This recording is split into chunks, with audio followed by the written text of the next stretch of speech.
à tous, bienvenue sur Actu Matin. Ce matin, nous allons constater la démocratisation des putschistes sur le continent, notamment en Afrique de l'Ouest et du Centre. La formule est toute trouvée depuis la nuit des temps et fait encore effet actuellement. Un putsch, un tour à Paris et un scrutin rapidement organisé. Et voilà, des violeurs de la constitution de leur pays qui deviennent des présidents démocratiquement élus, de N'Djamena au Tchad. Il y a quelques mois, au Gabon, d'Oligui Nguema, ce week-end, en passant par le Niger, la recette a de nouveau fait école. Nous en débattons ce matin.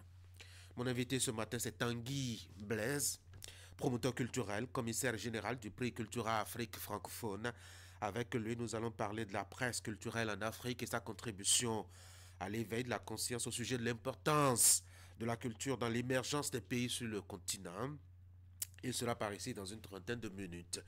N'oubliez pas, aujourd'hui c'est mardi, nous avons rendez-vous avec Esther Tofa et la page santé. Elle a prévu nous parler de l'alimentation du bébé ce matin.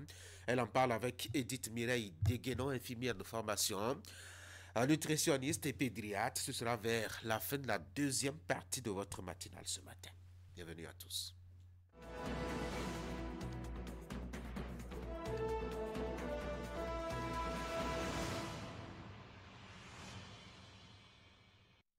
Et voici donc pour la une des journaux. On va commencer avec Fraternité. C'est notre habitude par ici sur Actu Matin. Et le journal qui s'est intéressé ce matin au sujet de l'éducation. Promotion de l'excellence en milieu scolaire, travaux dirigés, une recette à multiples facettes, une âme de réussite pour le privé, un vocable redouté au public, l'adhésion des politiques, une bouffée d'oxygène. Élection générale de 2026, la Sénat et la NIP en synergie pour la liste électorale informatisée fiable. La mouvance présidentielle en quête d'adhésion populaire sur le code électoral. Procès de Steve Amoussou à la criette, la Cour de répression des infractions économiques et du terrorisme. 2 ans de prison ferme requis, verdict attendu le 26 mai prochain. Et puis lancement du projet e-Anacard, une solution innovante pour dynamiser la filière au Bénin. On va passer à Dynamisme Info pour continuer. Approbation des réalisations sur la rupture. Soglo et Yaï, toujours la parfaite entente. En tout cas, c'est une curiosité du quotidien. Approbation des réalisations donc sur la rupture. Vous avez cette grosse interrogation donc de Dynamisme Info ce matin. 2 ans d'emprisonnement et 1 million d'amende contre Steve Amoussou. Cette réquisition qui ne donne pas l'air d'un procès à la criette. Le chasseur info, évaluation du programme d'analyse des systèmes éducatifs du COFEMEM, rattrapage de congés pour les classes de CP et de CM2 dans 232 écoles pilotes. Nous voici avec Dabarou, octobre, pour dévoiler le candidat de la mouvance présidentielle. Même à 1 an, Patrice Talon toujours maître du jeu. Le quotidien L'Informateur, Créette, dossier abus de biens sociaux et blanchiment de capitaux. Lourde peine pour Adécambi, plus de 6 milliards de francs CFA à payer par l'ex-patron de l'AGETIP, saisi ordonné de l'hôtel de Fidrosset et d'autres parcelles. Le quotidien Matin Libre, élection générale de 2026, la relecture du code électoral, c'est encore possible. Une opinion de Dorothée Kayoté Bewezou. Voilà. Et puis, loi sur la chefferie traditionnelle, les espoirs s'estompent. Voici le matinal, sommet de la jeunesse béninoise 2025, une nouvelle page de l'histoire du Bénin s'ouvre.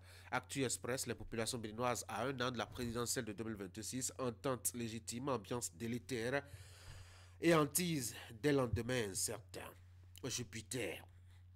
La mouvance fera son choix au plus tard en octobre prochain, notamment 2025. C'est la parole de Wilfried Doulian-Mbedji sur la question du candidat à la présidentielle de 2026 pour le compte de la mouvance.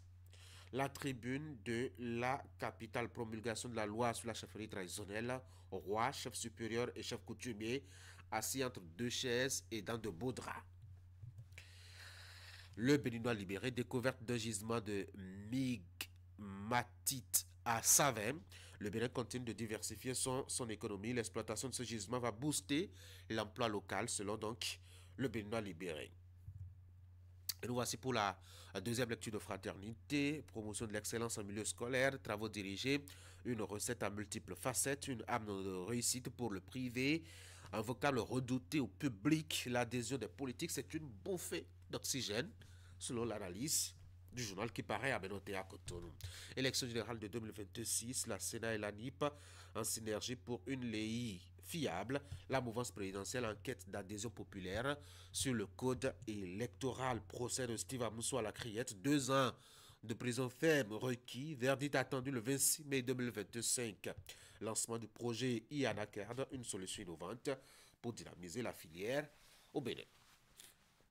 Voilà donc ce qu'on peut retenir.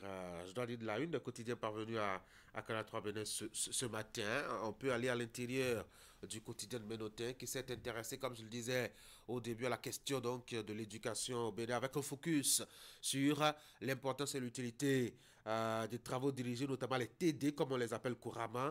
Il n'y a que le journal se réjouit, l'adhésion des politiques, c'est une bouffée d'oxygène. En tout cas, on a constaté une mobilisation des acteurs politiques désormais qui investissent notamment dans l'organisation de cette TD, quels en sont les impacts. Fraternité est allée constater sur le terrain. Et puis, c'est un prétexte pour bâcler les programmes d'enseignement, notamment dans le privé. Ils inscrivent cela aux frais d'inscription dans les établissements privés. Eh bien, dès lors que c'est fait, les enseignants ne donnent plus ma foi, à l'entièreté de leur savoir et de leur disponibilité dans les salles de cours et donne plutôt rendez-vous donc aux apprenants. Comment est-ce que cela se passe et quelle en est les impacts justement sur le bon déroulement du contenu du programme dans les classes.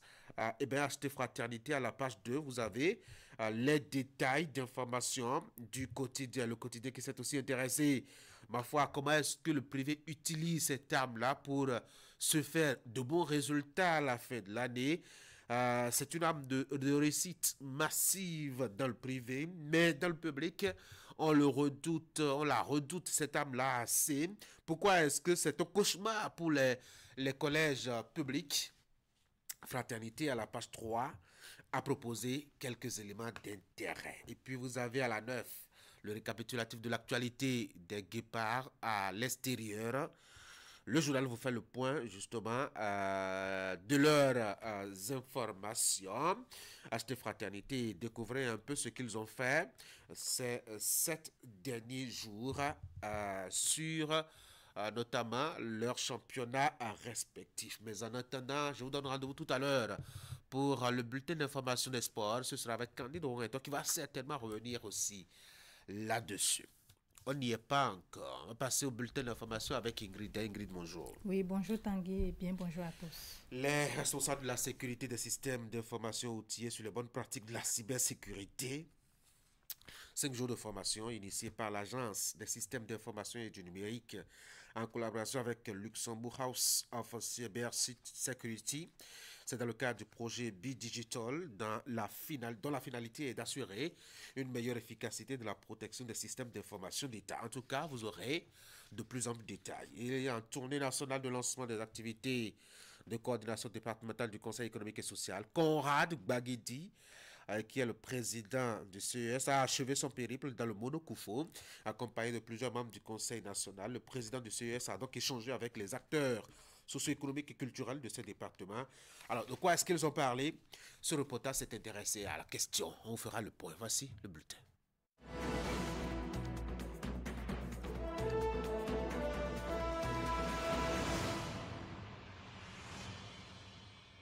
L'Agence des systèmes d'information et du numérique organise, conjointement avec Luxembourg House of Cyber Security, une formation sur les bonnes pratiques de la cybersécurité à l'intention des responsables de la sécurité des systèmes d'information. En effet, Tanguy, dénommée Cyberdrill, la formation qui s'inscrit dans le cadre du projet Bidigital est en cours depuis hier à Cotonou. La rencontre qui couvre toute cette semaine vise à renforcer les capacités des RC pour une meilleure efficacité dans la protection des systèmes d'information de l'État. William Sanoussi pour le compte rendu de l'ouverture des travaux.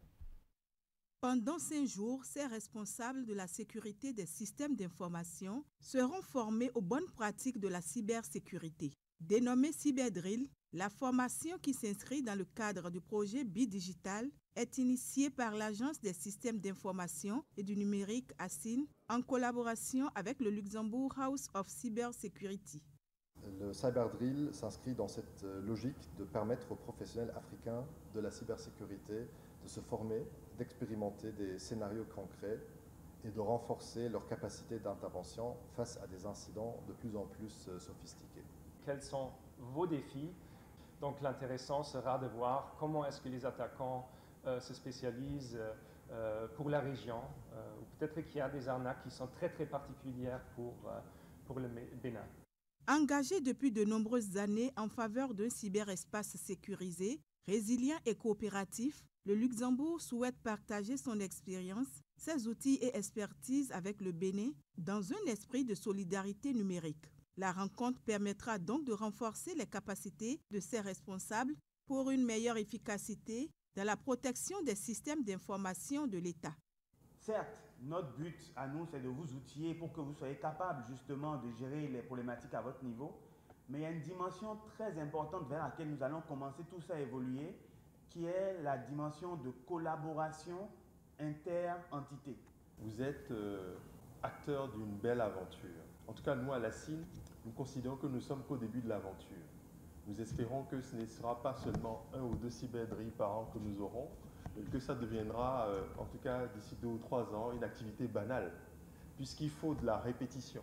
Moi, ce que je vous souhaite aujourd'hui, c'est de pouvoir profiter pleinement de ce moment-là, de cette semaine, pour apprendre, pour découvrir, pour interagir entre vous et pour mieux vous coordonner.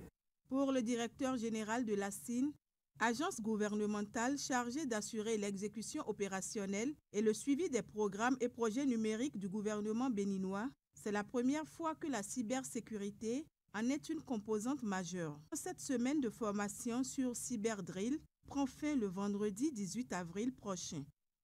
Est également en cours à Cotonou la deuxième assemblée de formation et conférence du district 9103 du Rotary International. Elle a mobilisé les Rotariens du Bénin, du Togo et du Niger autour du thème « La magie du numérique pour une société inclusive des seniors ». L'événement a connu la présence de 2 ministres du gouvernement, Teddy Goudalo et Moufid Sagoran, pour plus de précisions. Ce rendez-vous du district 9103 du Rotary International à Cotonou est le 2e dans l'histoire. Les participants à cette assemblée de formation et conférence du district proviennent des clubs Rotary du Bénin, du Niger et du Togo. Cette rencontre d'envergure va leur permettre de réfléchir sur l'impact des technologies numériques pour améliorer la vie des personnes âgées.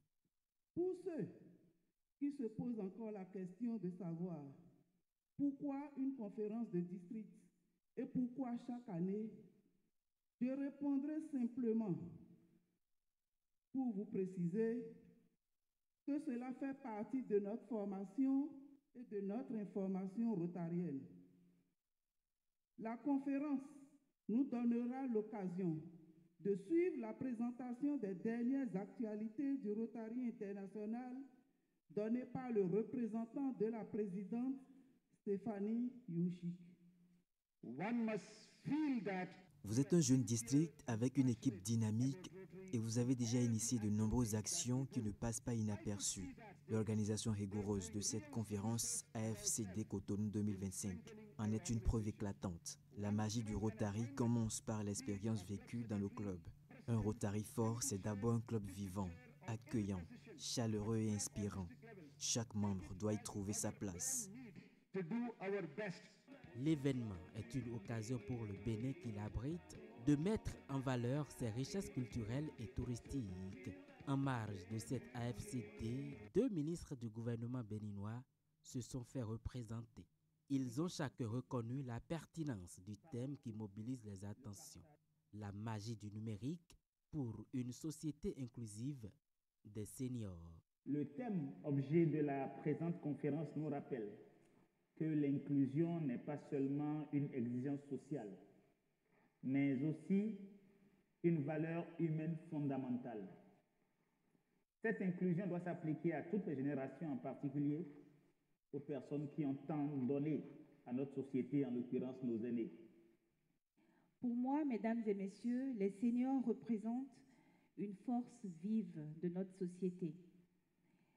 Et ils sont détenteurs de savoir, de mémoire, d'expériences précieuses. Moi, je considère aujourd'hui que pour un senior, le numérique peut être la nouvelle fontaine de jouvence. Le district 9103 appartenant à la région 26, zone 22 du Rotary International, couvre le Bénin, le Niger et le Togo. Il réunit des leaders passionnés qui s'emploient à construire un avenir meilleur à travers des actions concrètes pour la paix, la bonne santé, l'éducation, la protection de l'environnement et bien d'autres causes. Démarrée il y a quelques semaines, la tournée nationale du président du Conseil économique et social s'est achevée dans le Mono Koufou. La semaine dernière, Conrad Baguidi était dans ces deux départements, occasion pour lui de rappeler les missions fondamentales du CES. Voici le point de ces deux étapes avec Nassis Alossé. Conrad Baguidi, accueilli ici dans le département du Koufou par le préfet Christophe Megbedji. Après les civilités, les deux personnalités et leurs délégations se sont retrouvés autour d'une table pour une séance d'échange. Au menu, des questions de développement. À la tête d'un département connu comme un grenier agricole, l'autorité préfectorale n'a pas hésité à exprimer la doléance la mieux partagée ici. Le Koufou est un département, comme vous le savez déjà, Monsieur le Président. Le Koufou a de petits soucis sur le plan agricole. Parce que c'est des paysans très laborieux. Ils ont besoin d'engins, de tracteurs pour mécaniser un peu l'agriculture. Et l'autre, qui en visite de prise de contact, a donné ses assurances à séance tenante. Le CES est une institution en action. Dans cette action-là, nous allons nous accorder avec ceux qui sont ici aujourd'hui pour se dire que les priorités qu'on a identifiées sont bien connues. Et c'est sur celles-là que nous allons revenir pour travailler avec nos collègues du département de manière à ce que les résultats puissent être visibles. Les sujets en question, il ne s'agira pas pour nous de leur apporter des solutions. Il n'y a pas de baguette magique. Mais nous allons, dans notre causerie, réagir sur les sujets un peu à chaud, peut-être même vous permettre également de les ajuster. Et après ces réactions-là, on va passer aux priorités. Et une fois que nous avons arrêté ces priorités, nous aurons trois manières différentes de revenir en mode solution sur les sujets. Après le Koufou, le président du Conseil économique et social a mis le cap sur le Mono voisin. Ici aussi, Conrad Baguidi et sa suite ont échangé avec les membres de la conférence administrative départementale sur des questions touchant la vie des populations. Des doléances ont été recensées avec la promesse que le Conseil économique et social jouera sa partition dans le combat pour le mieux-être des populations béninoises. CARE International et l'Association nationale des communes du Bénin ont procédé à l'évaluation des engagements des acteurs communaux en lien avec l'outil 600 du projet Cascade. C'est à la faveur d'un atelier tenu à Natitengou et qui vise à renforcer les politiques nationales en nutrition dans le but d'améliorer la sécurité alimentaire et réduire la malnutrition chez les femmes et les enfants. Reportage. Le présent atelier qui mobilise plusieurs acteurs de l'administration des communes du Nord Bénin autour des responsables du projet Cascade vise à une évaluation de ces acteurs dans la mise en œuvre du dit projet. Un projet de CARE International qui ambitionne de renforcer les politiques nationales en nutrition dans le but d'améliorer la sécurité alimentaire et réduire la malnutrition au sein des couches vulnérables. Quand nous parlons de sécurité alimentaire et des documents politiques, je pense que tout ce que nous avons comme documents politiques, stratégiques, qui sont au niveau des différents ministères, qui sont sensibles à la nutrition, se retrouvent dans les documents politiques au niveau des communes. Et donc, si nous voulons renforcer les politiques au niveau national, il faut qu'on touche aussi les politiques au niveau local. Nous avons des regards, nous, à l'instant T, sur les communes d'intervention du projet Cascade pour voir comment les acteurs que nous avons renforcés sur cet outil ont pris en compte l'outil. Consciente de l'importance de cet outil stratégique dans le développement des communes, l'Association nationale des communes du Bénin, ANCB, accorde un intérêt particulier à ce projet. L'ANCB est à la quête de tous les instruments qui sont susceptibles d'aider les acteurs communaux à relever les défis qui sont les leurs. Et dans cette quête, nous avons eu la chance de tomber sur un outil formidable qu'on appelle SISAN, Score d'intégration de la sécurité alimentaire et nutritionnelle dans les documents de planification. Et cet outil aide véritablement les communes à améliorer leur performance en ce qui concerne la prise en compte de cette thématique-là. Et donc, nous avons aussitôt pris sur nous de définir des stratégies d'appropriation. Pendant 3 jours donc, les différentes parties prenantes vont procéder à l'évaluation de ce document adapté aux communes pour améliorer la sécurité alimentaire et réduire la malnutrition au sein des communautés. Plusieurs communications vont mobiliser ces assises, dont entre autres, un point sur la mise en œuvre de la feuille de route sur l'outil CISA dans les communes d'intervention et une présentation des défis et contraintes liées à l'utilisation de cet outil. Voilà, ce sera tout pour cette session d'information Tanguy. Merci beaucoup à vous, Ingrid, pour la présentation. Je vous souhaite de passer une très bonne journée. Merci, pareil. Merci.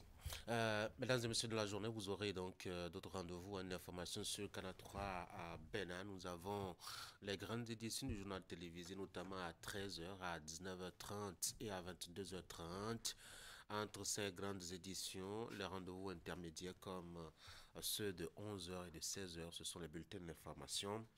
Prenez donc ces rendez-vous pour vous informer. Ce matin, nous recevons donc Tanguy Blair, promoteur culturel, commissaire général du prix Cultura Afrique francophone. C'est lui notre invité ce matin. Voici la page invitée.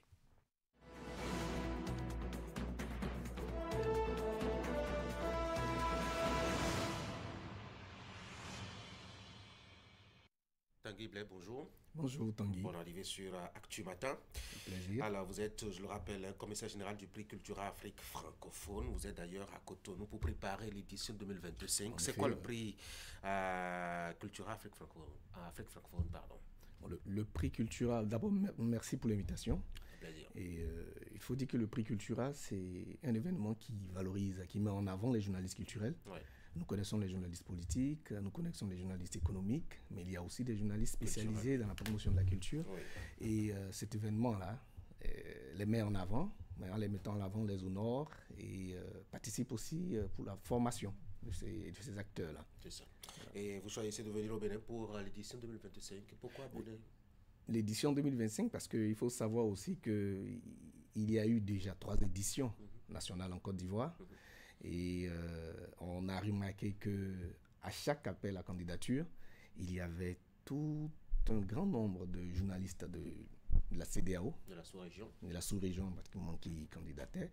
Et on a jugé bon d'étendre nos tentacules et donner aussi la chance à tous ces journalistes-là de participer au prix, mais au-delà, créer une certaine synergie entre les journalistes de la sous-région. Ouais, je veux comprendre pourquoi vous délocalisez alors, vous quittez Abidjan et pour venir à Cotonou. Mais dans le commissariat général de ce prix qui devient maintenant international, nous avons l'association du réseau, c'est-à-dire le réseau des journalistes culturels francophones de l'Afrique de l'Ouest. Et nous avons également l'association Nord-Ouest Culture qui œuvre activement pour la formation des journalistes culturels.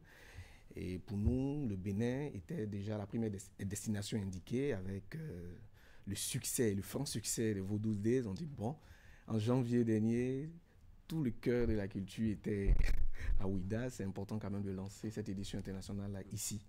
Et voilà. Claire, l'écho que vous aviez eu justement de ce rendez-vous-là depuis Abidjan? Sur les Vaudou Days? Mais les Vaudou Days, c'était un franc succès. Ah oui? Parce que je connais des personnes qui étaient présentes. C'était des journées très actives, très chaudes, de découvertes touristiques, d'ambiance, de rencontres culturelles. Et voilà. Le prix Cultura, ça apporte quoi à la vie du journaliste culturel? En dehors peut-être de décrocher un prix, vous avez parlé de formation tout à l'heure, c'est tout? Non, mais le prix Cultura, vous demandez le prix Cultura apporte quoi à la vie? Mais c'est comme si vous me demandez former un ingénieur en astronomie apporte quoi à la vie d'un pays ou d'une économie.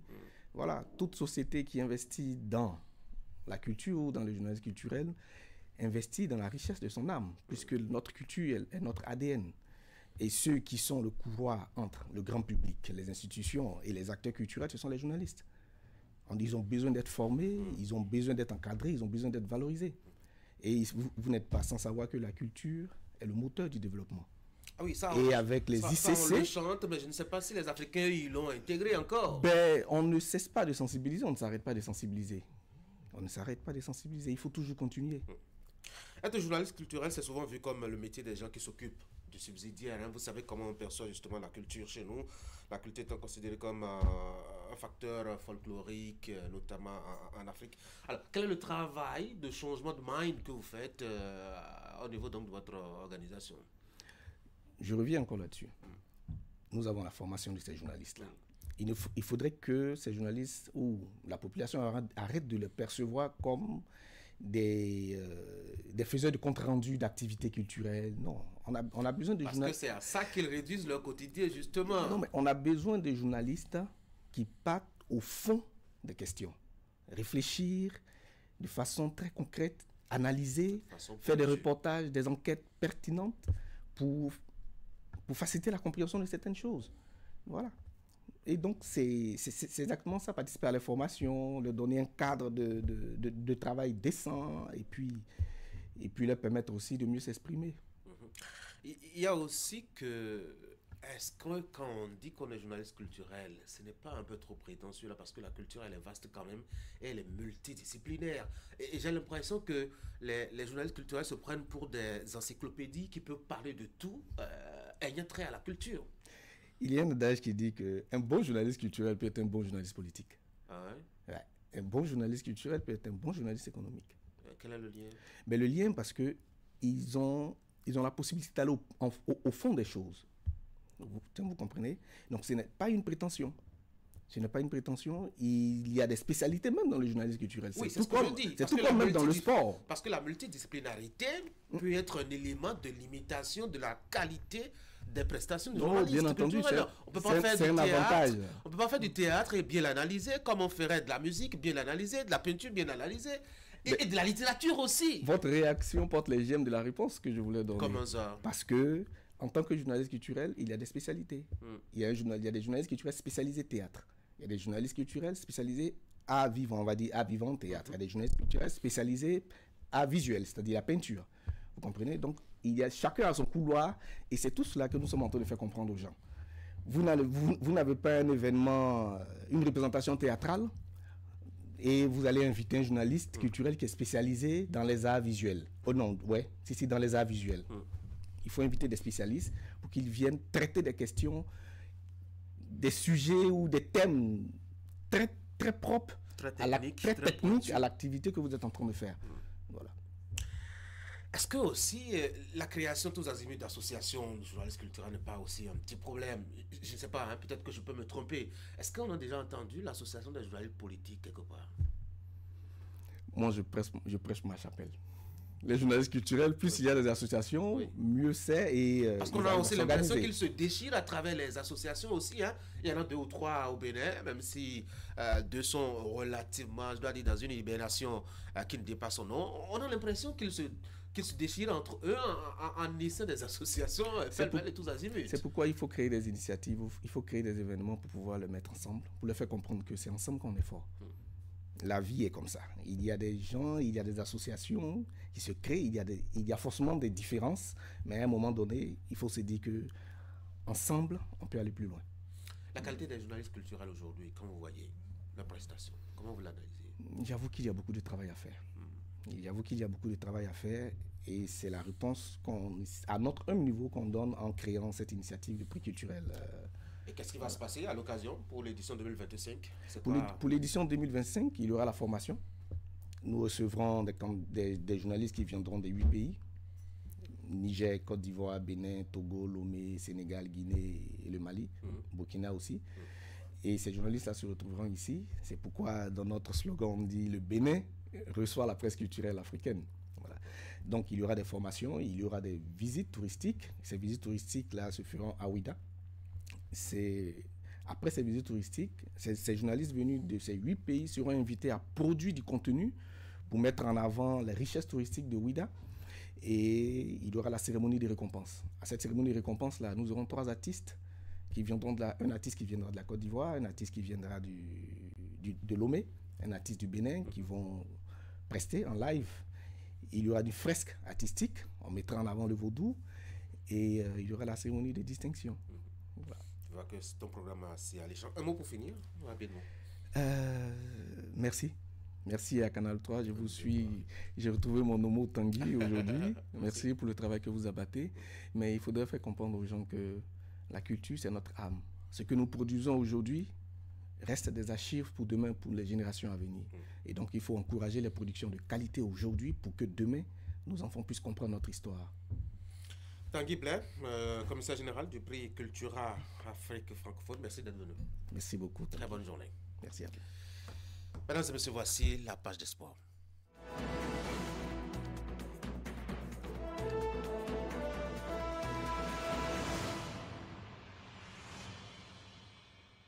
Et la fête de foot qui reprend à partir d'aujourd'hui sur la planète foot. Candide Roueton, bonjour. Bonjour. On parlait donc de ces manches au retour des quarts de finale de l'UEFA Champions League. Ça va commencer ce mardi. Hein. Oui, avec 2 matchs au programme à suivre à partir de 20h. Vainqueur à domicile 3-1 au match aller après un match renversant. Le Paris Saint-Germain est en déplacement en Angleterre pour en découdre avec l'équipe de l'Aston Villa pour le compte de la deuxième manche de cette étape des quarts de finale. Le match est à suivre à partir de 20h00. Au même moment, le FC Barcelone vainqueur 4-0 au match aller en Espagne affronte en déplacement en Allemagne ce mardi le Borussia Dortmund pour confirmer sa place ou non en demi-finale. 2 rencontres à suivre, tout semble être plié, Tanguy, pour le Borussia Dortmund. Oui, sauf qu'il faut aussi se méfier. Hein. Il y a tous les scénarios possibles en matière de football. Et je sais que par le passé, on a quand même vu déjà un PSG gagner 4-0 à Paris pour être renversé à Bernabéu, mettons quoi, à 6 buts à 1. Oui. Donc, les scénarios fous, ça peut arriver. C'est ça. Et pour la rencontre entre le Paris Saint-Germain et l'Aston Villa, ça va être très difficile pour Aston Villa, en tout cas de mon analyse, parce qu'on a quand même un PSG qui est très en feu et très en forme aujourd'hui. Au match aller, le Paris Saint-Germain a concédé l'ouverture du score avant de commencer à dérouler le tapis. Bon, on espère que ça va pouvoir maintenir en tout cas l'énergie qu'on a vue à cette équipe qui, ma foi, désormais affiche clairement ses intentions. C'est ça. De toute façon, à 20h, prenez ces différents rendez-vous.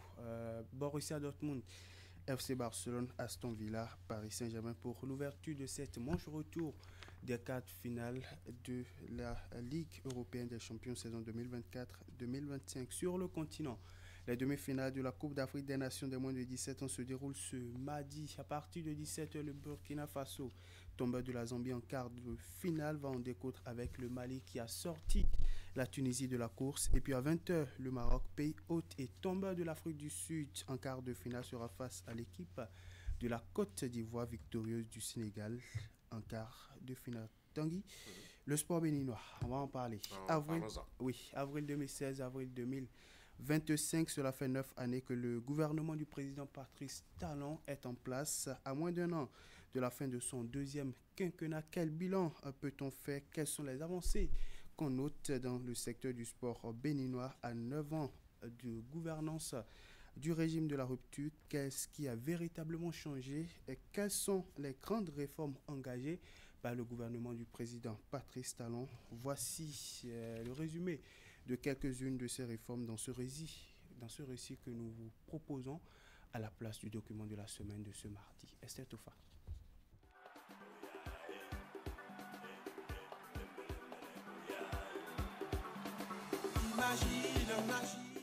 Pour pratiquer le sport de haut niveau et avoir des athlètes professionnels dans le futur capables de défendre au mieux les couleurs nationales, Il faut commencer dès aujourd'hui à créer le cadre favorable et les conditions adaptées. De ce fait, le gouvernement de la rupture, ayant hérité d'un secteur sportif chétif, d'infrastructures sportives de qualité dans les communes, pour favoriser la pratique et le développement du sport à la base et des populations, a très vite retroussé ses manches pour se mettre au travail. Ainsi naît le projet de dotation d'infrastructures omnisports modernes dans 22 communes. Des stades dotés entre autres d'un terrain de football, d'une piste d'athlétisme, des aires de handball, basketball et volleyball, d'une aire de lancer de poids. En 2021, le stade de l'Amitié Générale Mathieu Kérékou de Cotonou est entièrement rénové pour le bonheur de l'équipe nationale de football et l'épanouissement du 12e homme derrière son équipe. De l'aire de jeu en passant par la piste d'athlétisme, la tribune officielle, les vestiaires des joueurs, les sièges des spectateurs, la salle de presse, les projecteurs, le marquois électronique, etc. Les deux autres stades de type national, notamment le stade Charles de Gaulle et celui de René Pleven, sont aussi en voie de rénovation complète. Pour un accompagnement consistant du sport béninois, le gouvernement de la rupture a poursuivi la dynamique de subvention du sport avec une marge importante pour davantage impacter le secteur. En 2016, l'État a mis à la disposition des différentes fédérations sportives un montant de 79,5 millions de francs CFA. Un appui qui va connaître un accroissement constant jusqu'en 2024, où la subvention de l'État est passée à 4 milliards de francs CFA. Par ailleurs, depuis 2024, le gouvernement supporte des frais de préparation et la participation aux compétitions internationales majeures des équipes nationales, toutes disciplines confondues, à hauteur de 3,2 milliards de francs CFA. Une nouvelle subvention jamais attribuée par le passé. En l'absence d'un programme structuré de détection, de formation et de promotion des talents à la base, notamment en milieu scolaire et universitaire dans les communes, le gouvernement de Patrice Talon a instauré à la rentrée scolaire 2017-2018 le programme des classes sportives, un programme qui permet aux jeunes des collèges et universités des différentes communes du pays de se faire valoir à travers des compétitions au plan national. Aujourd'hui, ce projet de classe sportive offre l'opportunité aux jeunes athlètes scolaires et universitaires issus des classes sportives de compétir sur les scènes continentales et mondiales. Aussi, en vue d'offrir les meilleures conditions de formation aux athlètes déjà dès le bas âge, le gouvernement a planifié la construction de plusieurs académies de football. Parmi celles-ci, les 2 académies régionales sont déjà construites, notamment le Centre d'excellence de football de Ndali à Parakou et celui de Misrité à Porto Novo qui accueille déjà des pensionnaires. Le centre exclusivement dédié aux jeunes filles est également en cours de construction à Lokossa. Le gouvernement béninois a aussi fait sienne la réorganisation des directions techniques nationales des fédérations sportives et a créé les conditions pour former l'encadrement technique de ces fédérations sportives par les experts des instances sportives internationales.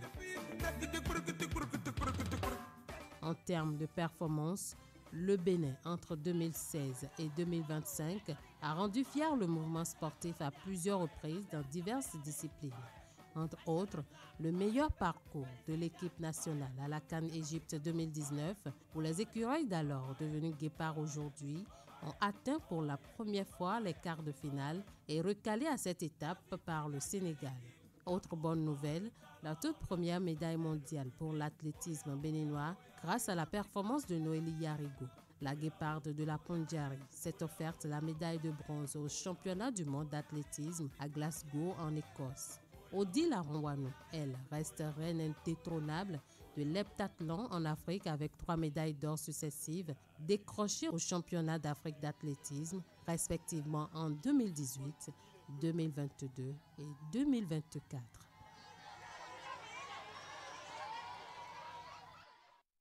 Voilà, Tanguy, le résumé, un bref aperçu de quelques actions entreprises par le gouvernement du président Patrice Talon entre 2016 et 2025, pour vous, quelle lecture faites-vous aujourd'hui du paysage sportif béninois? Il y a eu quand même beaucoup de réalisations, en tout cas quand on voit un peu le document récapitulatif que vous aviez proposé tout à l'heure là, on a quand même que premièrement, tous les secteurs pratiquement ont été touchés d'une manière ou d'une autre, même si ce n'est pas à la même hauteur. Et que deuxièmement, on a de l'infrastructure qui se met progressivement en place.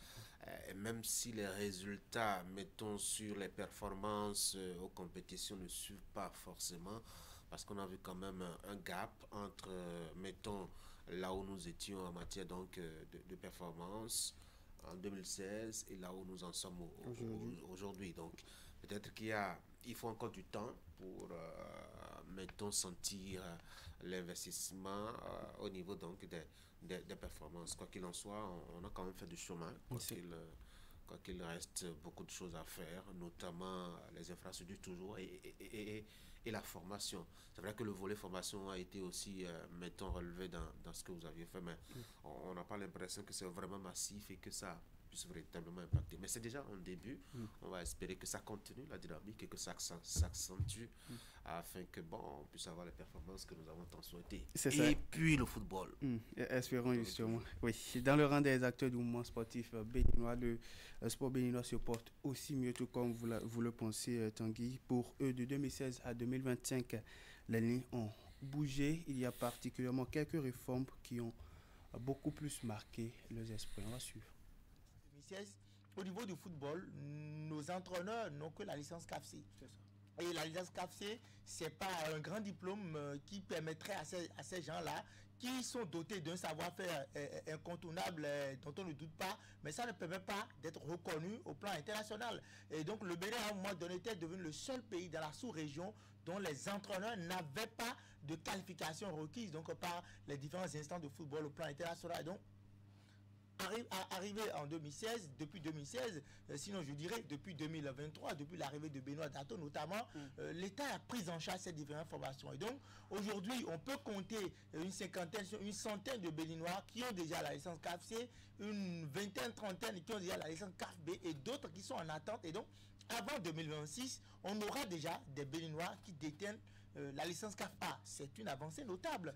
Et au plan infrastructurel, là encore, c'est un régal. On a 22 stades omnisports qui permettront donc aux différentes fédérations d'organiser des compétitions au plan local, parce que ce ne sont pas des stades qui pourront abriter des compétitions internationales. Mais déjà, si au plan local, vous avez des infrastructures qui vous permettent de compétir, de préparer vos différentes compétitions, de compétir entre vous sur les infrastructures aux normes, ça vous permet, une fois arrivé au plan international, de ne pas se sentir dérangé ou bien de ne pas vous retrouver parce que vous avez découvert, c'est une fois au plan international que vous découvrez les pelouses aux normes, que vous découvrez les infrastructures aux normes, ça dérange et ça a un impact, je dirais, négatif sur vos prestations. Et là, aujourd'hui, le Bénin a traversé un cap véritable et c'est à saluer, c'est à mettre à l'actif de l'actuel gouvernement. Après, quand on parle d'infrastructure, quand on parle du sport de haut niveau, il faut les moyens. Et on en a mis suffisamment avec les subventions et le gouvernement qui prend en charge le déplacement des sélections nationales.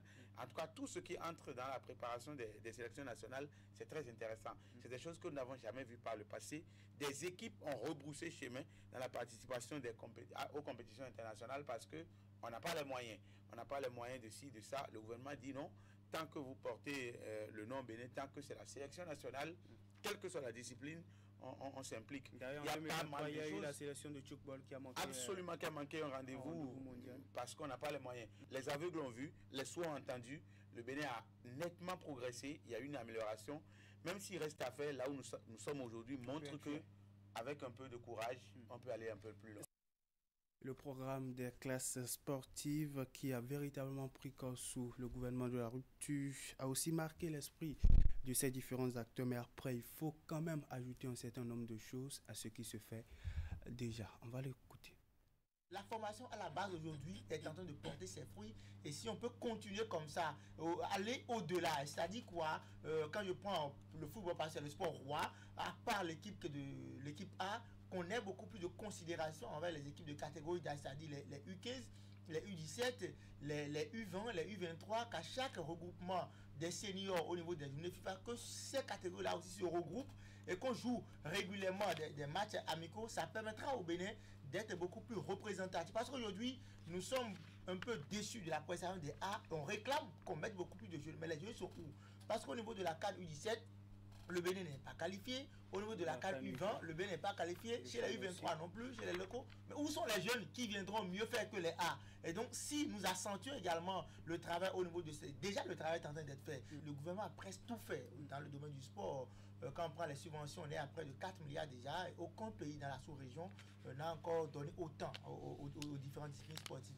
Ce qui reste à faire, je pense que c'est déjà en train d'être fait, c'est la construction des académies de formation, des académies publiques de formation, parce que tous les parents n'ont pas les moyens de payer ces formations-là pour les enfants dans les centres privés. Et donc c'est vrai que l'État doit travailler, et l'État le fait déjà, à davantage convaincre les investisseurs privés à investir dans le sport. C'est déjà en train d'être fait, mais il faut que l'État aussi travaille à mettre sur pied les académies publiques. C'est vrai qu'il y a déjà une académie de football féminin qui est en train d'être construite. À Lokossa, l'État a injecté plus de 3 milliards. C'est déjà un fait, mais qu'on continue davantage. Si on peut déjà avoir une académie de formation publique par département, vous imaginez l'impact, vous voyez le résultat que cela peut produire, parce que le Sénégal n'est pas champion d'Afrique en 2021 par hasard, parce que au Sénégal, même si c'est pas public, il y a quand même des académies de renom. La Côte d'Ivoire ne s'est pas imposée 3 fois sur le continent africain par hasard, parce qu'il y a déjà ASEC, qui a un nom ronflant, qui sait former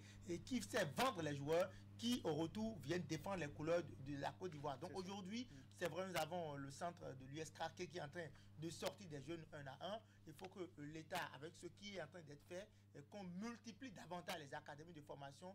On ne va pas oublier ce que la fédération a fait en Dali. C'est un grand pas vers l'avant, mais si on peut les aider, on continue comme ça dans toutes les disciplines, je pense que le Bénin pourra faire parler de lui dans 5 ans, dans 10 ans. Oui, tant qu'il reste à faire, rien n'est encore fait.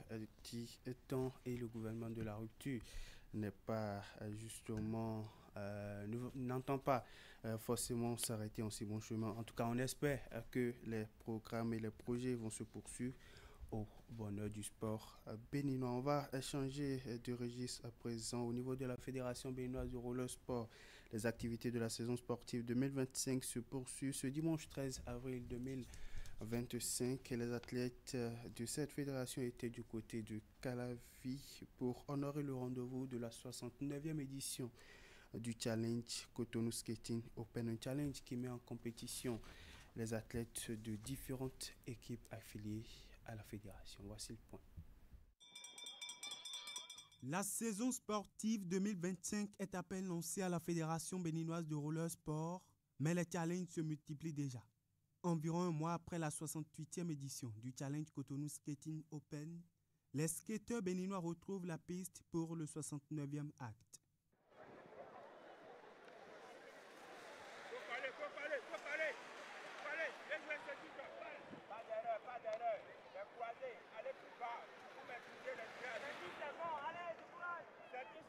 Au-delà de son caractère de mise en jambe des athlètes, cette compétition sert cette fois-ci non seulement de plateau d'évaluation, mais aussi de détection pour la prochaine joute internationale, celle qui s'annonce dans les mois à venir.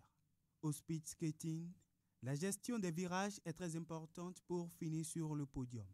Astuce qui marche bien pour Mohamed Demba Diallo dans la catégorie élite, qui termine premier au niveau des 2 épreuves dans lesquelles il compétit. Après ça, il faut continuer à mener le même travail pour les prochaines éditions pour ne pas perdre cette première place. Je tiens à remercier mes coachs, mes parents, tous ceux qui m'accompagnent au jour le jour dans mes entraînements, surtout tant au niveau scolaire qu'au niveau sportif, et surtout mes parents.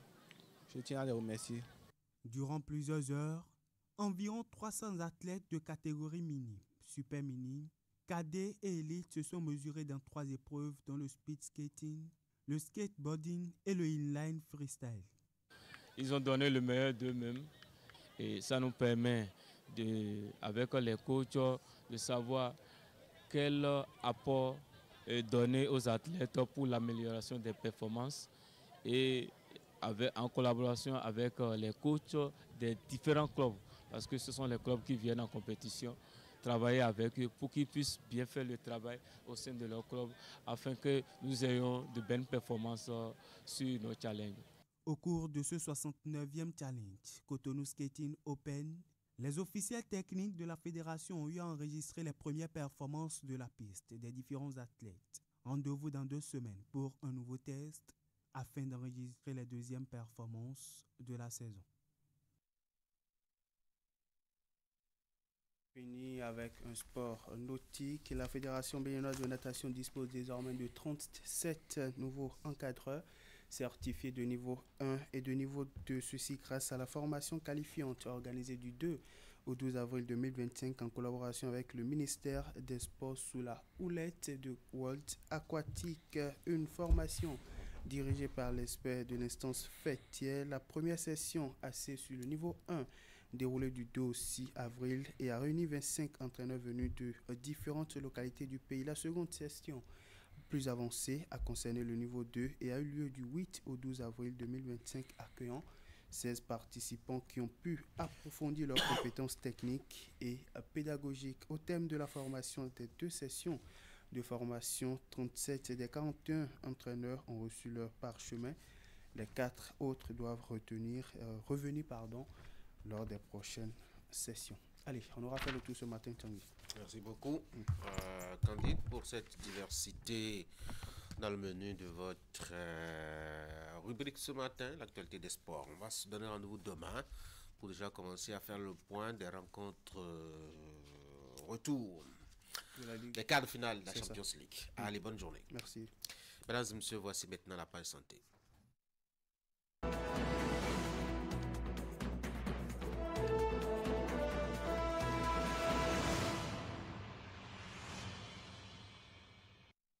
Nous sommes donc à la page santé ce matin. Avant de vous présenter la rubrique, je vous propose de se donner une idée de ce qui nous attend lors de nos débats. On va s'intéresser un peu à ces putschistes qui se engriffent, démocratisent. Désormais, la formule renaît. C'est une vieille recette qui fait toujours succès. Un putschiste qui arrive, renverse tout devant lui, fait un tour à Paris, organise rapidement les élections et devient démocrate. Les cas se multiplient sur le continent, du Tchad au Gabon, en passant par le Niger. On fera le débat autour de ça pour analyser un peu la progression, en tout cas de l'Afrique, notamment francophone, au plan de la démocratie. Voici maintenant la page santé ce matin avec Esther. Esther, bonjour. Bonjour Tanguy. Vous êtes là ce matin avec Madame Edith Mireille Degueno Odouara. Madame Odouara, bonjour. Infirmière d'État, spécialiste en pédiatrie et nutrition. Merci d'être là. Ce matin, vous allez vous intéresser, évidemment, le titre de l'invité nous aide bien, à la question donc des enfants et de leur alimentation. Certaines mamans, déjà à partir de la fin de du cinquième mois de naissance, Esther, commencent à donner de la bouillie à leur bébé. La raison avancée par bon nombre d'entre elles est que le lait maternel ne suffit plus à lui tout seul. Et donc à ce sujet, vous recevez l'invité de ce matin pour en parler. Exactement, déjà à 5 mois et demi, 6 mois, beaucoup de mamans mettent dans l'alimentation de bébé de la bouillie, qu'elle soit plus épaisse ou pas quand même. Elles ajoutent de la bouillie, soit disant que le lait maternel seul ne suffit pas. On veut en savoir davantage avec. La bouillie surtout et parfois de la tisane aussi. Exactement, de l'eau, de la tisane. Alors qu'on parle d'allaitement exclusif pendant 6 mois. Madame Edouard, bonjour. Bonjour, Madame Esther. Alors, dites-nous déjà à partir de quel mois on peut commencer par diversifier l'alimentation du nourrisson? Merci beaucoup. Comme vous l'avez dit, vous m'avez présenté, je suis Edith Mireille Degueno, épouse Odouaro. Je suis infirmière diplômée d'État, attachée de santé en pédiatrie et spécialiste en nutrition et transformation agroalimentaire. Et nous sommes venus ce matin pour parler de à quand introduire la bouillie et encore d'autres repas dans l'alimentation de l'enfant. Et nous allons définir ce qu'on appelle un nourrisson. Et le nourrisson, c'est le bébé qui n'a pas encore atteint l'âge de sevrage. Et il est exclusivement à l'alimentation liquide. La politique nutritionnelle au Bénin exige qu'on donne à l'enfant de 0 à 6 mois uniquement le lait maternel. C'est ça on appelle de donner, faire l'allaitement exclusif de 0 à 6 mois. Ce qui est conseillé. Ouais. Mais beaucoup de femmes ne sont pas prédisposées pour faire l'allaitement exclusif pendant 6 mois. Exclusivement 6 mois. Donc, à quand introduire autre repas, à part le lait maternel? Oui. Parce que dans votre introduction, vous avez dit, on constate que déjà à 5 mois, voire 4 mois, les mamans commencent pas à donner d'autres repas. C'est vrai. Et ces mamans, c'est parce qu'elles ne sont pas préparées d'avance. Normalement, maman et papa doivent être préparés pour savoir quel repas donner à l'enfant quand bébé naît. Qu'est-ce que bébé va prendre jusqu'à 6 mois? Et après 6 mois, comment faire pour introduire d'autres repas? Et je disais papa et maman. Pourquoi papa? Papa n'a pas de sein. Oui. Enfin, n'a pas de sein qui produit du lait. Voilà. Oui. Avant que la montée laiteuse ne soit au surbum, c'est une préparation psychologique et physique aussi, accompagnée bien sûr du géniteur, parce que maman qui a mis au monde et vit seule avec son enfant et travaille en même temps qu'au moment où elle a accouché, elle ne peut pas avoir une bonne montée laiteuse. Les glandes mammaires sont en rapport direct avec notre cerveau. Et la montée laiteuse, c'est un système de l'hypothalamo-hypophysaire avec un feedback. Et bon, les auditeurs m'excusent. C'est comme on pique quelqu'un et la personne sent la douleur. Oui. Donc, quand bébé met sa bouche au niveau des mamelons de maman, il y a une réaction directe au niveau de son cerveau. Et c'est le cerveau qui fait rejaillir le lait dans le sein. Maintenant, si maman a déjà son cerveau bloqué par qu'est-ce que je vais manger à midi, qu'est-ce que je vais manger le soir, maman a déjà son cerveau bloqué par je risque d'avoir renvoi parce que je viens dans mon service, parce que je viens d'accoucher et bébé a besoin de ma présence, je vais au service en retard. Si maman a accouché et a perdu un parent direct ou un frère direct, il y a de ces comportements. Donc, le géniteur, papa doit accompagner maman dans cette période, surtout les 6 premiers mois. Il s'agit plus d'un accompagnement psychologique. Oui, psychologique, économique. On la dorlote. Papa vient à la maison à temps, s'organise même si il ne peut pas venir à temps. Appelle, envoie des messages doux. C'est pour agir sur le psychisme de... Vous savez, les animaux n'ont pas de lait artificiel. Les animaux donnent leur lait à leurs petits. Oui. Mais pourquoi l'être humain ne veut pas donner son lait à son petit? Et si ils sont préparés d'avance, papa et maman sont préparés d'avance, ils sauront que c'est très important ces 6 premiers mois. Et c'est exclusivement le lait maternel. Et je parlais des prédispositions. Si maman n'est pas prédisposée, c'est très difficile. Et vous allez voir que vers 4 mois, la montée laiteuse, le lait tarit pratiquement. Et bébé tire le sein jusqu'à... Il a mal comment on appelle? Au mâchoire et commence par pleurer. Ou il tète quelques minutes après, il commence par pleurer. Voilà qu'il ne peut pas manger la pâte ni le riz. C'est le lait. Et beaucoup n'ont pas d'argent pour acheter ce qu'on nous envoie, qu'on dit lait artificiel. C'est cher. Ça coûte extrêmement cher. Donc, beaucoup de parents n'arrivent pas. Pourquoi ne pas se préparer pour que maman soit dans cette prédisposition? C'est pour ça que je parlais de papa, Monsieur Tanguy. J'ai bien entendu. Voilà, l'enfant se fait à 2. Donc, j'ai défini comment papa va accompagner. Maintenant, elle a eu la chance, elle a eu la bonne montée laiteuse, ça évolue. Et à quel moment il faut introduire? Beaucoup de mamans se disent, si je te coupe le sein maintenant, tu vas manger. C'est faux. Ça se prépare. Ça se prépare. Si vous avez une bonne montée laiteuse, vous allez allaiter pendant 6 mois. C'est ce qui est conseillé. Mais si vous n'avez pas une bonne montée laiteuse, ce qui est conseillé, c'est d'aller voir l'agent de santé chez qui vous avez accouché, la maternité, le pédiatre, les attachés en pédiatrie, et ils vont vous conseiller comment ça va se faire.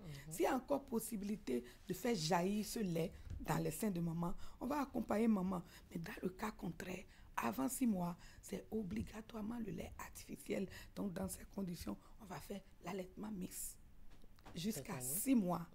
Mais à partir de 6 mois, on introduit la bouillie, mais sous forme liquide, pas trop épais. Donc, cette bouillie-là, c'est composé souvent de maïs, le petit mil ou le riz, maintenant enrichi avec des légumineuses. Ces légumineuses, ça peut être les haricots, ça peut être du soja, ça peut être même le poisson, ça peut être la viande, ça peut être même des lentilles. Mais il faut qu'on vous apprenne comment ça se fait. Il ne faut pas rester à la maison, écraser le poisson, verser dans la farine de maïs pour dire on veut nourrir. On a des guides sur Internet. Voilà. On peut télécharger, mais sur Internet, souvent, ce n'est pas des études des Béninois. C'est des études des Européens. Vous allez voir des repas. On introduit des mots dedans, des produits dedans que vous serez obligé d'aller acheter au supermarché. Ça fait beaucoup de plus. Alors que aller auprès des agents de santé, ils vont vous composer, ils vont vous montrer comment, si vous n'avez pas l'argent pour aller acheter tout le temps en pharmacie, parce que ces farines existent déjà. Mais vous pouvez aller là où vous avez accouché. Ils vont vous guider à faire même pour toute la semaine des menus pour bébé. Et bébé va commencer par prendre très liquide. Et de 6 mois vers 8 mois, il va commencer par prendre épais. Mais ce que je conseille aux mamans, il ne faut pas donner au biberon. Parce que la gestion du biberon aussi, c'est un autre problème. Pour que bébé ne commence pas diarrhée, vomissement, et va faire chuter sa courbe de poids. On lui donne ça comment alors on lui donne avec des petits gobelets à la cuillère. Et on fait des cuillerées. On commence par 2 cuillerées, voire 3 cuillerées. C'est difficile, c'est du travail, c'est de l'art. Ce qui fait que nos mamans, on renverse seulement l'enfant et voilà, les jeunes mamans, le bébé les mamans qui n'ont pas le temps, on gave le bébé et bébé envoie la bouillie dans les poumons. Parce que en pleurant, au niveau de le carrefour, œsophage et puis le tube digestif, il y a comment on appelle la trachée. Au niveau de la trachée à terre et puis l'œsophage, il y a une petite muscle là qui ferme quand on veut respirer. L'épiglotte. L'épiglotte. On ne va pas utiliser trop de termes scientifiques. C'est une petite... c'est un petit couvercle qui se rabat. Voilà, qui se rabat. Et quand on veut manger, ça s'ouvre. Mais quand vous gavez l'enfant est en train de pleurer, l'enfant fait trop de mouvements, ça s'ouvre à tout moment avec l'excitation. Et la bouillie passe à travers. Ça va dans les poumons. Ça inonde complètement les alvéoles. Et quand vous terminez de donner la bouillie, l'enfant commence par respirer mal. Et après, on parle de la sorcellerie, alors que c'est la maman, la grande sorcière là. C'est elle-même qui a fait avaler à travers son bébé. Donc, apprenons... Oui, cette technique a réussi à nos grands-mères. Nos grands-mères savent. Nos grands-mères savent comment ça se fait. Aujourd'hui, là, les jeunes, nous, jeunes mamans, nous n'avons pas eu le temps d'observer comment on fait coucher bébé pour lui faire. Donc, on s'est déconseillé carrément. Il y a des couples qui ont perdu des enfants à cause de ça. J'en connais. Des enfants, 1, 2, 3. Parce qu'ils font gaver bébé, on fait coucher bébé. Encore comment? Au lieu de faire coucher bébé sur le ventre pour que le rejet sorte dans le ventre, on fait coucher le bébé sur le dos. Et quand bébé rejette, ça repart encore dans.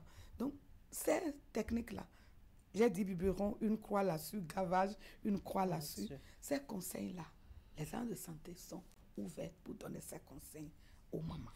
Alors, cette bouillie, certaines mamans y ajoutent une pincée de sel et un peu de sucre. Est-ce que déjà à 6 mois, l'enfant peut consommer du sucre? Et le sel, c'est pourquoi? Normalement, à partir de 6 mois, on doit donner bouillie sans sucre à bébé. Maintenant, c'est problème de goût. Quand vous ajoutez le sucre et le sel, vous allez voir que c'est plus agréable. Ça a un autre goût. Maintenant, pour conserver, quand on prépare la farine pour conserver, le sel facilite la conservation. Ça ne favorise pas la dégradation de la farine. Sinon, c'est un problème de goût et puis d'habitude. Sinon, ce n'est pas... Mais l'iode, c'est toute une petite quantité. À 6 mois, ce qui est conseillé, le sucre, c'est un peu, juste 2 carreaux dans 1 litre de bouillie de bébé. D'accord. C'est comme ça. Alors, quelques précautions à prendre avant d'introduire d'autres aliments dans le régime alimentaire de l'enfant. Voilà. Je parlais de 6 mois à 8 mois. La bouillie doit être liquide. Et de 8 mois, voire 9 mois, jusqu'à 1 an, on peut commencer par introduire les purées. Quand on dit les purées, on peut faire notre agnan, d'habitude là, mais pauvre en épices, piment, les ragoûts, mais sous forme liquide, qu'on peut donner avec la cuillère au bébé. Sans piment, évidemment. Sans piment, j'ai dit sans épices, c'est le sel, un peu de filet d'huile, et l'huile de chez nous, ou l'huile rouge, quelques gouttes. Un peu de poudre de poisson peut-être. Poudre de poisson ou jaune d'œuf à écraser dedans. Donc, les précautions à prendre, ce n'est pas couper directement le lait maternel. Même quand vous allez commencer par introduire la bouillie, bébé doit être toujours au sein. Obligatoire. L'arrêt brutal provoque quoi? L'arrêt brutal provoque beaucoup de troubles psychomoteurs, psychologiques et motrices aussi chez l'enfant. Pourquoi? Un bébé qui ne suçait pas les doigts, si vous lui coupez directement le lait maternel, bébé là peut commencer par s'arracher les cheveux, ou va commencer par mettre ses doigts dans la bouche, ou va commencer par faire pipi, même voire caca dans ses caleçons, alors que à 6 mois, le bébé là est en couche, non. Et c'est vers 18 mois, on coupe directement. Mais si vous coupez avant, bon, chez les garçons, c'est 24 mois. Les garçons têtent jusqu'à plus que les filles. C'est naturel. Donc, et normalement, c'est à 18 mois. Donc, le sevrage commence vers 6 mois et doit s'arrêter à 18 mois, voire 24 mois. Mais s'il y a d'autres bébés déjà dans le ventre de maman, on s'organise pour accompagner l'autre bébé qui est jusqu'à les 3 premiers mois de la grossesse de la maman, et on est obligé de faire le sevrage. Mais pour faire le sevrage, c'est jamais brutal. Il faut commencer par introduire par les aliments liquides, épais, et après maintenant solides. Alors, merci beaucoup à vous, Madame Edith Mireille Odouaro Deguenon. Vous êtes spécialiste, infirmière d'État, spécialiste en pédiatrie et nutrition. Merci vraiment de nous avoir édifiés sur ce sujet, l'alimentation des nourrissons, à quand introduire un autre repas, à part le lait maternel. Merci beaucoup d'être passé sur ce plateau. Merci beaucoup, Canal. Merci, Monsieur Tanguy. À bientôt. À bientôt. Merci beaucoup à vous d'être passé, Madame Odouaro. Merci aussi à vous, Madame Esther Tofa. Bonne journée et à mardi prochain. Mesdames et messieurs, on va faire un tour à la régie. Je vous propose de suivre le magazine, le temps d'installer l'équipe de discussion.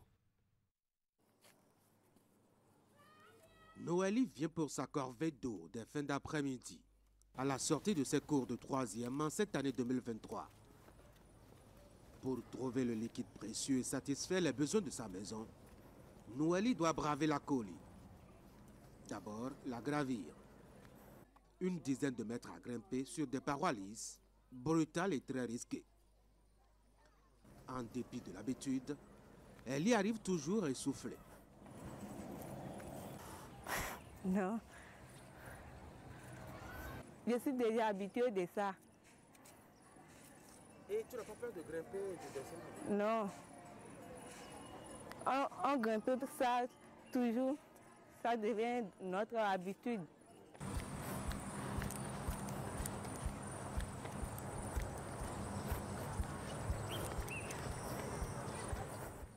Il y a un robinet, mais ça ne donne pas bien. Mais on prend pour ici, là, pour faire la lessive. C'est pour ça qu'on cherche pour ici, là. Et tu viens combien de fois par jour ici? Au moins, si tu veux, 5 fois.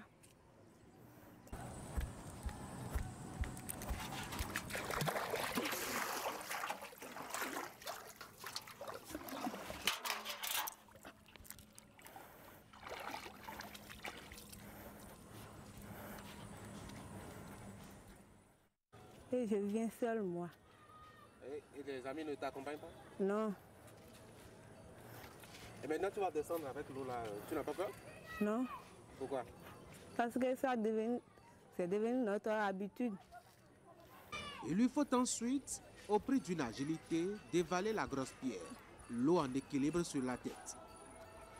Noélie doit se plier chaque jour à ce devoir, qu'elle remplit sans crainte. En dépit du caractère très dangereux du parcours, qui ne vaut même pas la qualité de l'eau puisée, elle assume ce travail depuis des années maintenant.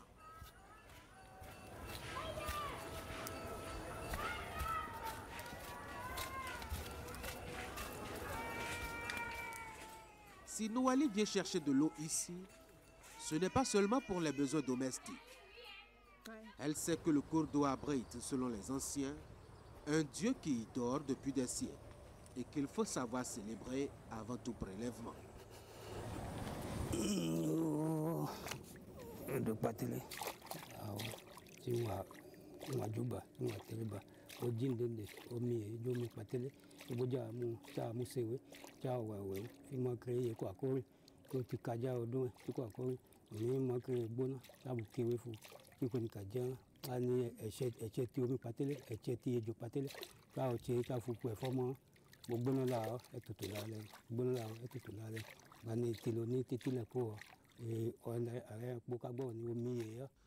Magnifié convenablement par le prêtre, le Dieu qui y vit peut laisser chaque année les humains profiter de son bien. Homme comme femme peut alors s'en approcher pour surtout obtenir des bienfaits au-delà des besoins domestiques.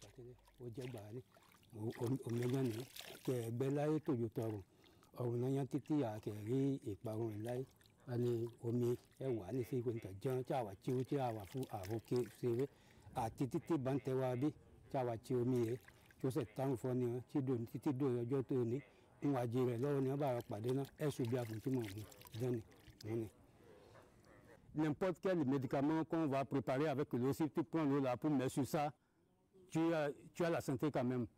Il faut d'abord avoir la foi sur ça, qu'avec le nom de cette eau, je vais retrouver la santé.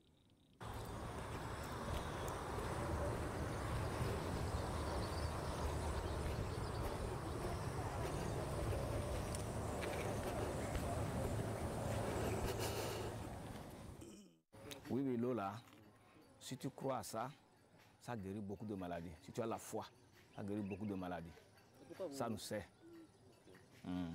Et comment vous allez faire? Vous allez garder ça dans la chambre? Comment vous allez... Oui, je peux garder, on peut garder ça dans la chambre. Par exemple, si quelqu'un est indisposé un peu, il prend un peu, s'il a la foi, ça guérit.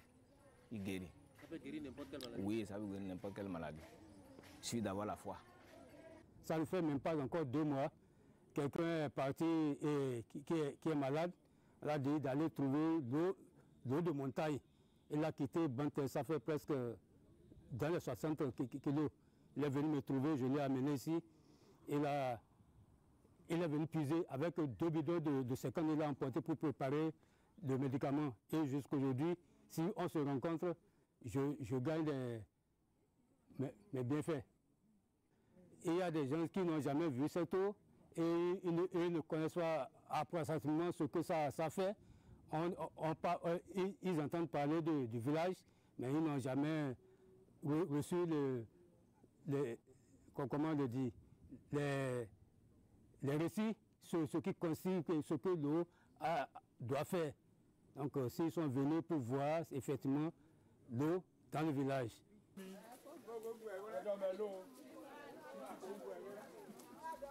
C'est au nom de cette nature d'eau de miracle que chaque année, la collectivité des Arodjagui, peuple des collines par l'histoire et les origines, vient ici dans une procession presque religieuse, un peu comme pour se ressourcer, retourner à la source.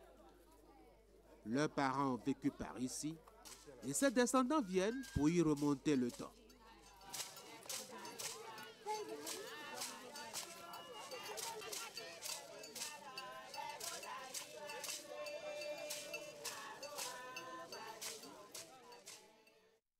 Après le Nigeria, l'immigration du Nigeria, c'est notre première chute. C'est ici qu'on s'est arrêté pour être à l'abri de la guerre tribale, sous le refuge des guerres tribales, la conquête coloniale. Puis, ici, là, le fleuve là, ça s'appelle Patelé. Et puis, on reste ici pour... Ça ne tarit pas. Donc, nos frères qui ne connaissent pas ici ont décidé de connaître ici.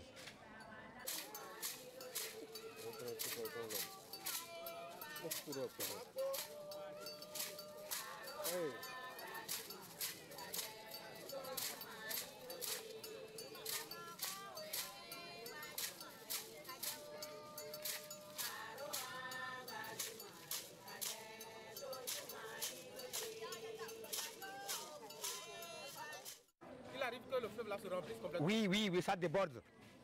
Tout ça envahit tout ici. L'eau là, les gens consomment ça? Et ils prenaient ça. On boit ça, on lave, on fait la vaisselle, la lessive avec ça, on fait tout. Mais aujourd'hui, comme la modernisation exige de ne pas prendre l'eau de marigot, l'eau de fleuve, de ruisseau, de rivière là, ils ne commencent pas à prendre l'eau de pompe. Mais ça sert aujourd'hui, jusqu'à présent, à faire la lessive, à se laver.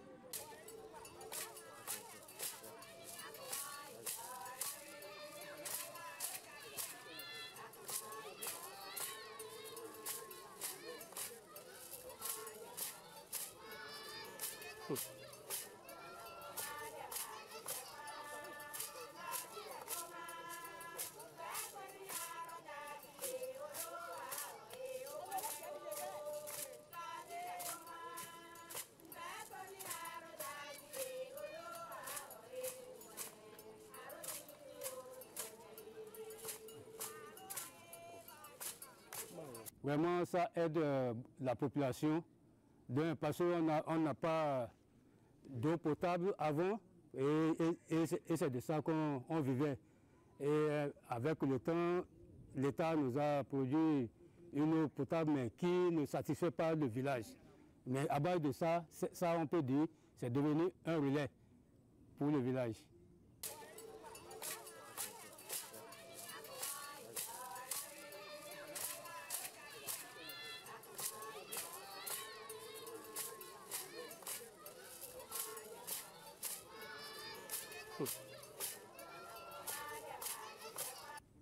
Il n'y a que des tortues.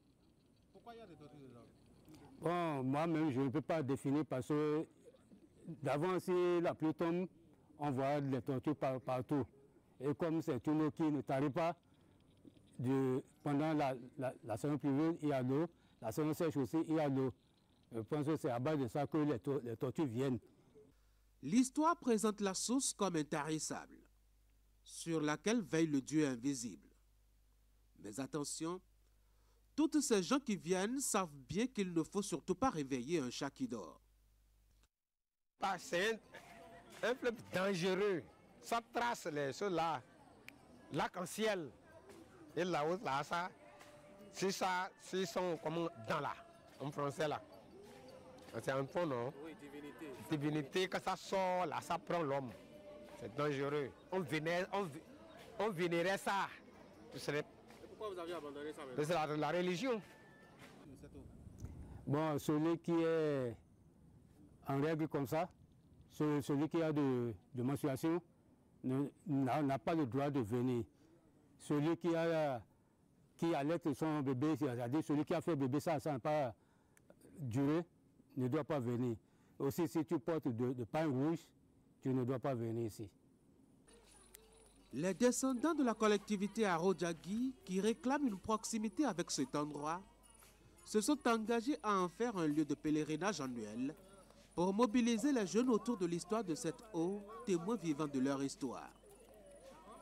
Une campagne est menée pour faire connaître l'endroit au creux des collines de Tchatchégou dans la commune de Glazoué.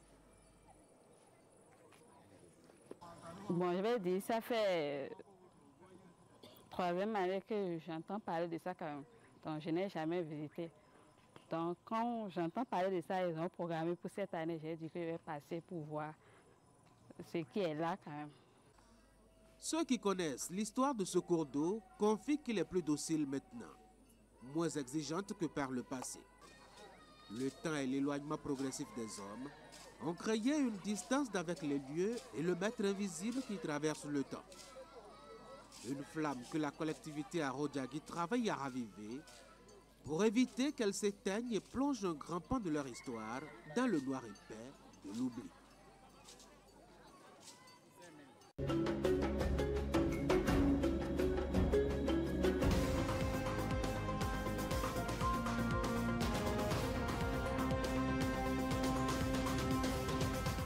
Bienvenue à votre émission, ce qu'il fallait démontrer. Journaliste Carlos Soké, bonsoir. Bonsoir Tanguy. Quand l'opposition prend note et fait ses appréciations, on trouve qu'elle peint tout en noir. C'est l'esprit avec lequel nous avons tous abordé le renouveau démocratique qui donne à penser que le rôle des uns est de blanchir et celui des autres de noircir. Le chef de l'État qui a justement désigné les signés, vous aviez jeté un coup d'œil sur la liste? Quand on prend la liste, il y a 3 qui sont désignés par les différents corps. Il y a 4 qui sont désignés par l'Assemblée nationale et 2 qui sont désignés par le chef de l'État. Les 4 désignés par l'Assemblée nationale, les 2 qui sont désignés par le chef de l'État sont presque systématiquement des hommes politiques. Oui. Et on n'avait pas ça par le passé. Donc on a politisé outrancièrement le Conseil économique et social et je pense que ça a été une occasion pour caser beaucoup de personnes qui étaient tombées un peu parfois en disgrâce, parfois dans l'oubli, parfois dans l'ennui et qui ont quand même quelque chose à faire valoir.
À tous.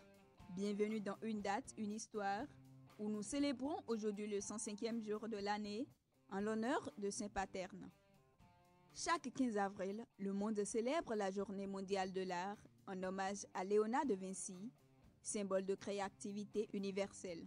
C'est une occasion de promouvoir l'expression artistique et de rappeler le rôle essentiel des artistes dans la société.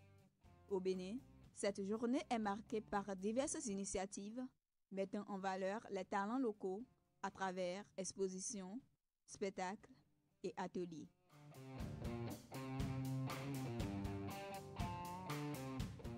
Le 15 avril 1953, des élections générales se sont tenues en Afrique du Sud. Le Parti national, dirigé par Daniel François Malan, a remporté la majorité, consolidant ainsi le régime de l'apartheid, un système légal de ségrégation raciale qui avait été instauré en 1948.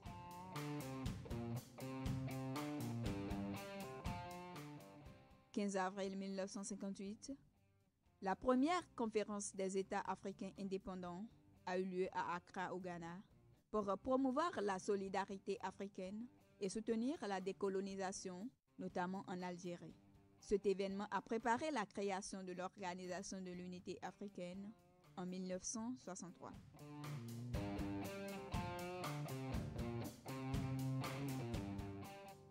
15 avril 2019, un incendie majeur a ravagé la cathédrale Notre-Dame de Paris, détruisant la toiture et la flèche. Heureusement, de nombreux objets ont été sauvés et les tours ont survécu. L'incendie a déclenché une solidarité mondiale et une vaste campagne de rénovation a été lancée pour restaurer la cathédrale en 5 ans.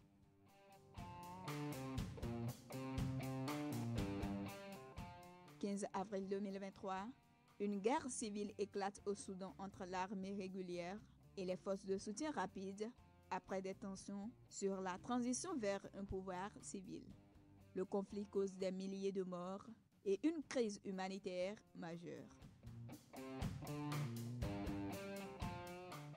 C'est tout pour aujourd'hui.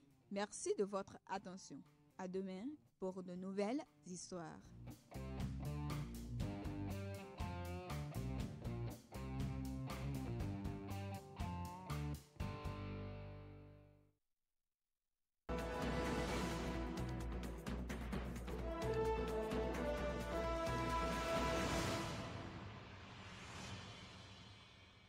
Voici de retour pour la troisième et dernière partie de cette émission. On aura les moments de discussion, puis ça va s'achever par la revue de presse. Et pour le moment de discussion, on va évoquer ces nouveaux démocrates sur le continent, notamment en Afrique francophone. Eric, bonjour. Eric, bonjour. Bonjour, Tanguy. La formule, elle est vieille. En Afrique, un putschiste qui prend le pouvoir de façon illégale, qui fait un tour à Paris ou dans une capitale européenne, revient dans son pays, organise des élections très rapidement et il devient président démocratiquement élu. Les temps n'ont pas changé, Ulrich. Les temps n'ont pas changé et les mêmes causes produisent toujours les mêmes effets. Oui. Vous savez, aujourd'hui de plus en plus, on voit un peu les pays de l'AES comme les pestiférés.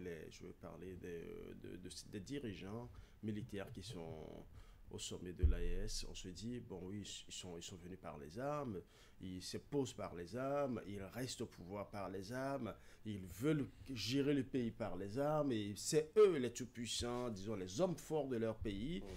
Ailleurs, la formule a été trouvée autrement. Ils viennent également par les armes, c'est-à-dire un peu comme leurs collègues de l'autre côté, mais très rapidement, ils s'arrangent pour créer des élections, pour organiser des élections. Mais vous organisez des élections après avoir dissous certaines institutions et vous finissez, vous organisez une élection que dont seul vous détenez une bonne partie déjà des électeurs, ou du moins du système électoral, et ça pose véritablement un problème. Mais juste après, on a la victoire éclatante, sans surprise justement, d'une victoire sans pareil, au premier tour, comme d'habitude, parce qu'au premier tour, on veut montrer, disons, la manière dont le peuple est euphorique, porte justement ce leader charismatique pour lui donner le Saint Graal, pour lui accorder le Saint Graal, c'est-à-dire le pouvoir suprême du pays, évidemment. On l'a vu avec le clan Déby qui l'a fait déjà. On l'a vu aussi avec tout récemment Oligui. Et vous voyez, je l'ai dit ici il y a quelques semaines, toujours sur ce plateau, que cette élection, vous étiez un peu, je ne sais pas pourquoi vous étiez pessimiste, vous avez demandé, est-ce que d'office, est-ce qu'il doit être gagnant? Mais attendez, vous avez vu le score. C'est ce que je disais tout à l'heure. Vous savez, plus de 90%. Quand vous avez tout entre vos mains et que vous ne permettez même pas à ce que véritablement l'opposition puisse avoir un regard réel sur l'organisation de cette élection, je ne dis pas qu'elle est fausse, je n'ai jamais dit ça, mais je dis, si véritablement l'élection à un moment donné a eu le concours de toutes les parties prenantes, je pense qu'on aurait eu mieux. Bon, il y a aussi la CEDEAO qui a surveillé, il y a d'autres observateurs qui ont surveillé et qui ont dit qu'il n'y a pas de fraude majeure, comme d'habitude. C'est le français habituel, c'est la ritournelle, donc il n'y a pas eu de fraude majeure. Est-ce qu'il faut vraiment s'énerver Oligui, se il est fâcher président. ce propos? La formule est toute trouvée là actuellement. On passe d'une nature, de la nature d'un putschiste à un président démocratiquement élu. Mais est-ce que la transition a été bien faite? Là, je ne peux le dire pour l'instant. Est-ce qu'il faut se fâcher de ce qui se passe si c'est la condition pour rendre normales et constitutionnelles les choses? Pourquoi pas? Peut-être avoir des regrets, parce qu'ailleurs, on n'est plus à cette étape des choses, voyez-vous. Vous savez, quand on a fini de prendre le pouvoir par la force et que on essaye de maquiller ce genre d'activité par des élections qu'on gagne avec un score presque soviétique, l'histoire n'oublie pas qu'on a pris le pouvoir par la force. Vous avez beau gagner les élections, vous avez beau installer des institutions, on gardera toujours à l'esprit, n'est-ce pas, le point de départ. Après, ce qui me dit que même dans le fond de l'esprit de ces personnes, elles sont convaincues que le système démocratique s'impose, n'est-ce pas? Et donc, quand ils finissent par utiliser la force, c'est voilà, le moment où il faut légitimer le pouvoir, le moment où il faut aller vers des élections où on est convaincu de gagner, arrive tôt ou tard. Vous verrez que ça soit au Mali, que ça soit au Burkina Faso, que ça soit au Niger, malgré les transitions dont on parle, le mot « nous finirons par organiser les élections » arrive toujours. Donc, ils sont convaincus que d'une façon ou d'une autre, c'est un système qui va s'imposer à eux. Parce que la démocratie, en réalité, c'est ce qui protège tout le monde, y compris même ces personnes. Parce que quand ce règne va prendre fin d'une façon ou d'une autre, ils ne sont pas éternels, eh bien, viendra le moment où on va leur demander compte. Et il n'y a que dans ce genre de système, n'est-ce pas, qu'on puisse véritablement les protéger. Regardez l'histoire de Dadis Camara. Malgré tout ce qu'on peut garder comme enfin, je dirais, souvenir parfois pas agréable de sa gouvernance, eh bien, il était en exil parce que le système est là où on a estimé que, voilà, il faut rentrer au pays. Il a eu droit à un procès, ça a été public, il s'est défendu parce que à chaque fois avec ses avocats, il prenait la parole, il parlait, il se défendait. Ce n'est que dans un système démocratique qu'on peut observer comme ça. Si la force devrait régler cette affaire, on sait aussi comment cela aurait pu se passer. Et aux dernières nouvelles, je pense qu'il a bénéficié d'une grâce. Il n'y a que dans un système politique où cela se fait. Et donc, ils le savent. Et je pense que le reste, ce n'est que du maquillage, parce que à un moment donné, on a eu la boulimie du pouvoir. Il faut y aller par la force, mais après, il faut faire en sorte que cela soit légitimé.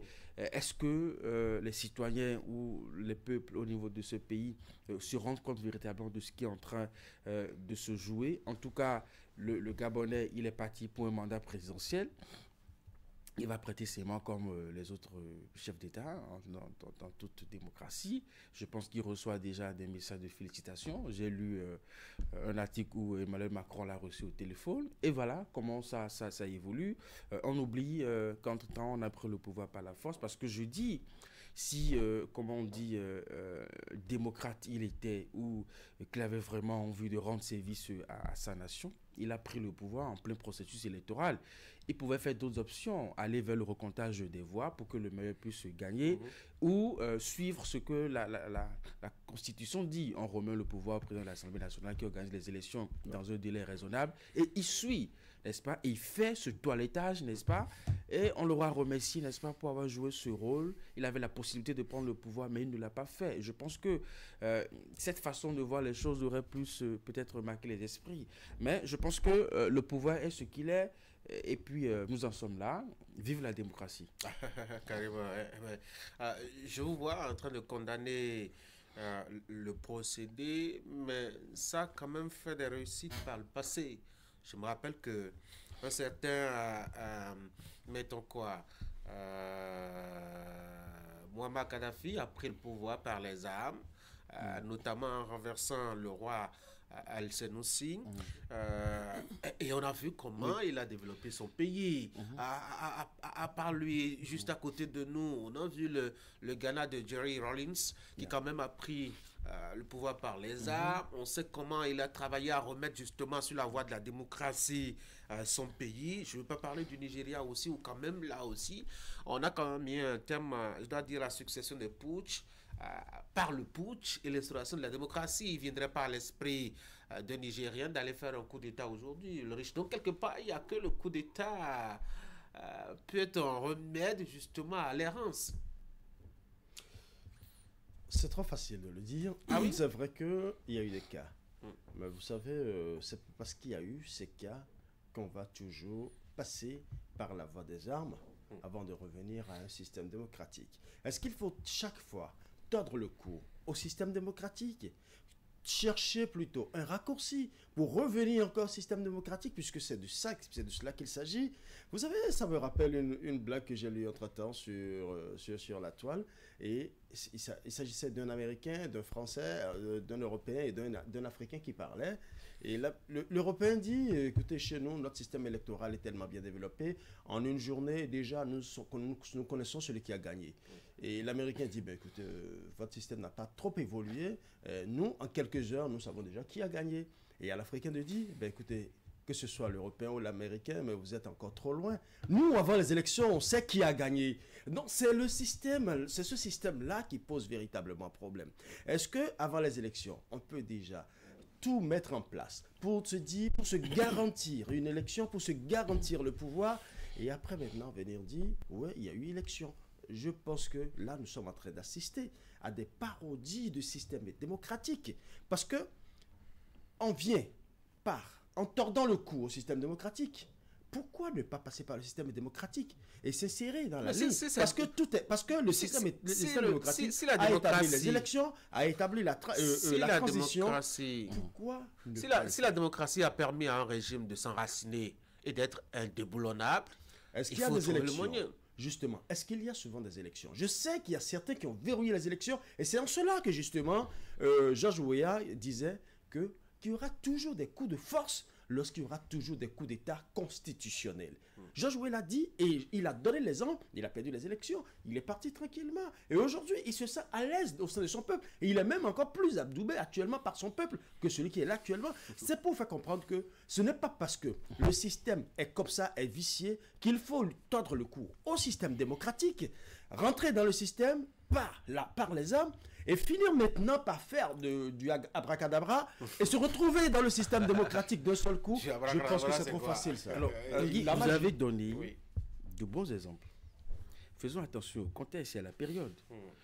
Parce que dans ce contexte ou à cette période, c'était assez fréquent de voir des militaires à la tête de nos États. C'est d'ailleurs pour ça que vous avez eu la possibilité de citer autant d'exemples. Nous sommes allés vers une nouvelle mutation de système politique, qu'est la démocratie. Et c'est l'option de pratiquement tous ces mêmes pays où on a observé des militaires à la tête de ces pays. Ils sont même allés plus loin. Vous en avez d'autres qui étaient de très bons dictateurs dans le cœur, mais parce qu'ils ont compris que nous sommes en train d'aller vers un changement de système de façon mondiale, il fallait alors changer de stratégie. C'est-à-dire, on reste dans les principes de la démocratie, on essaie de faire des modifications et puis on reste au pouvoir. Ça a marché au Camerounais. Oui, ça a marché au Camerounais, c'est-à-dire on utilise les principes de la démocratie quand même pour se donner une très bonne longévité au pouvoir. Est-ce que nous sommes en démocratie ou pas? Nous sommes en démocratie. Donc, voilà, donc effectivement, à cette époque, c'était une pratique courante où on voyait des militaires, voilà, il n'y avait rien de plus normal que ça. Mais aujourd'hui, vous voyez, on peut compter le nombre de pays, en tout cas dans notre espace, où on voit des militaires à la tête des États. Et ces militaires sont venus justement par des coups d'État. Donc, il n'y a que aujourd'hui, l'environnement politique n'admet plus, n'accepte plus, n'est-ce pas, qu'on arrive au pouvoir de cette façon. C'est d'ailleurs pour ça que la CEDEAO en a fait, comment on dit, en a fait une priorité par le discours de Tinubu, où il refuse véritablement cette façon de venir au pouvoir. Et donc, quand on a dit ça, et mieux, la deuxième chose, c'est que, vous savez, ces exemples que vous avez donnés, Écoutez, à l'époque, ces militaires ne prenaient pas le pouvoir pour danser du Michael Jackson un peu partout dans les stades. Et voilà, il y avait du sérieux, il y avait un programme, le discours était complètement différent. Vous avez quoi à la danse de Moroli Kingema? C'est un vrai danseur. Mais écoutez, le discours était complètement différent. Hein, en Guinée, on ne prend pas le pouvoir pour avoir plus de 200 garde-corps autour de soi, même pour aller faire une prière de vendredi. Donc, on avait même, dans la prise de pouvoir de force à cette époque, une conscience de régler un problème. Et ça a payé. Vous avez donné l'exemple de ce que la Libye est devenue avec Kadhafi, de ce que le Ghana est devenu avec Rawlings, et aussi au Nigeria. Mais qu'est-ce que nous voyons? Je n'ai pas envie d'utiliser ce mot, mais j'ai le sentiment que le pouvoir, le goût du pouvoir était là, l'opportunité était là. Ben, écoutez, il faut former des discours de panafricanisme autour, n'est-ce pas, pour l'avoir. Parce qu'après, est-ce qu'on est sûr d'avoir le même résultat qu'on avait avec les pays que vous avez cités aujourd'hui? Le Gabon, le Niger, le Burkina Faso, le Mali, ou même au Burkina, on ne comprend plus pratiquement. Tantôt, c'est des principes démocratiques, tantôt on est en révolution, dit le capitaine.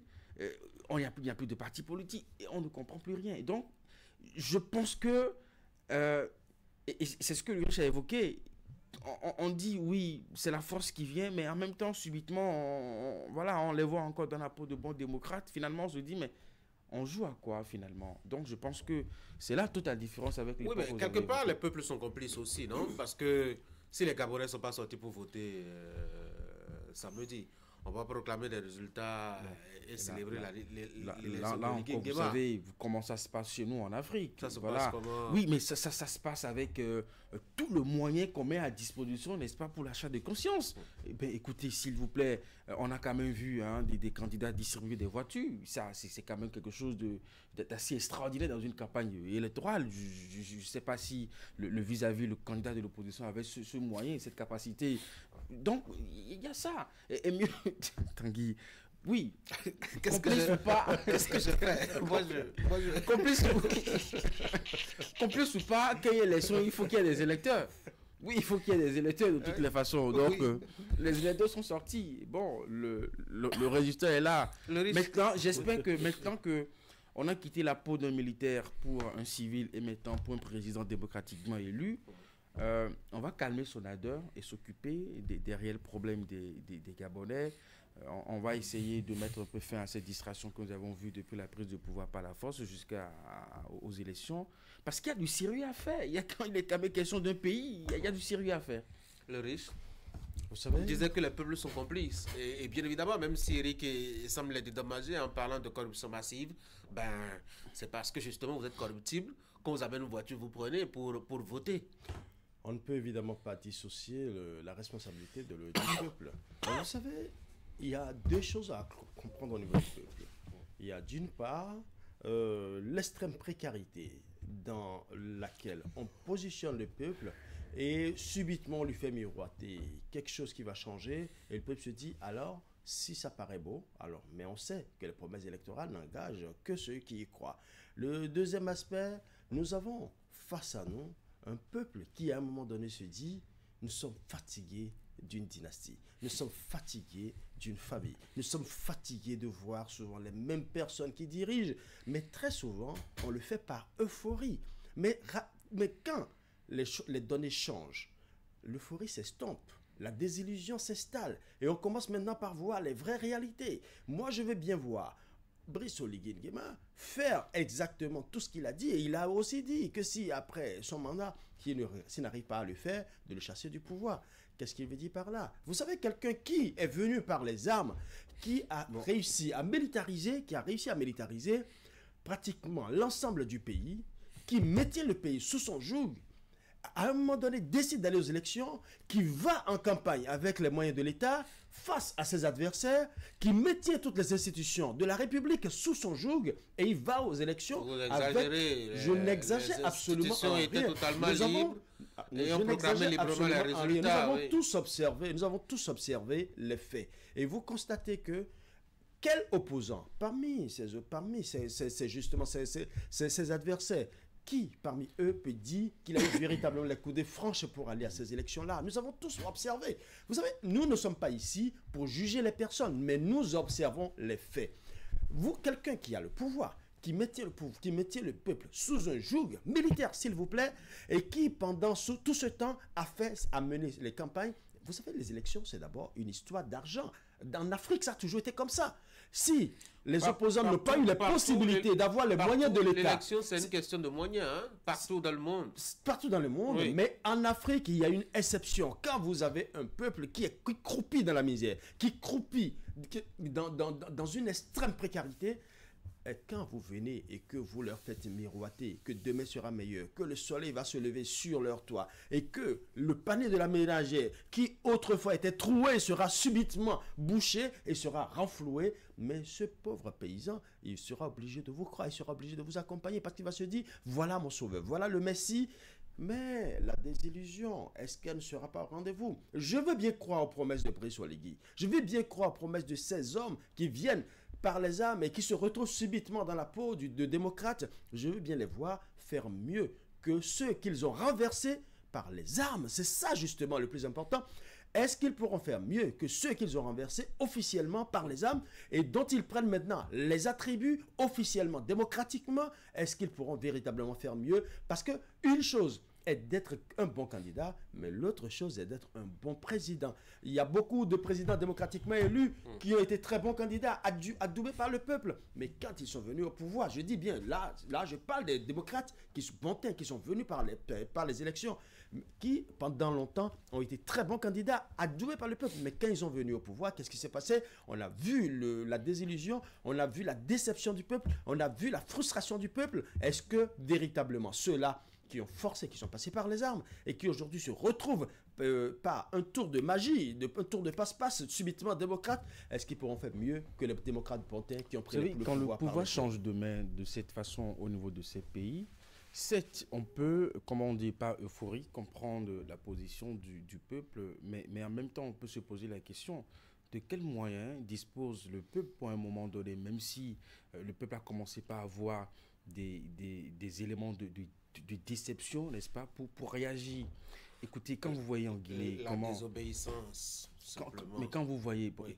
Parce qu'après... Ne pas aller, par exemple, voter. Il y a la peur de la survie, il y a la peur de la survie.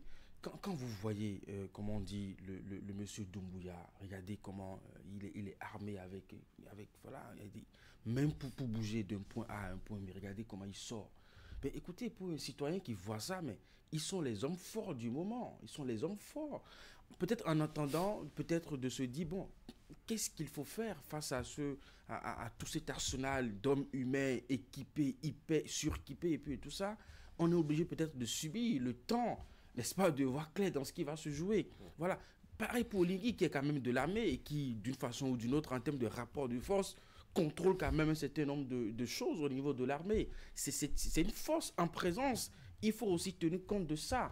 Et donc, en face de tout ça, on se dit, mais de quels moyens disposons-nous, même au niveau des institutions, voilà, de quels moyens disposons-nous, n'est-ce pas, pour dire finalement, j'ai l'impression qu'on est impuissant face à ce genre de cas.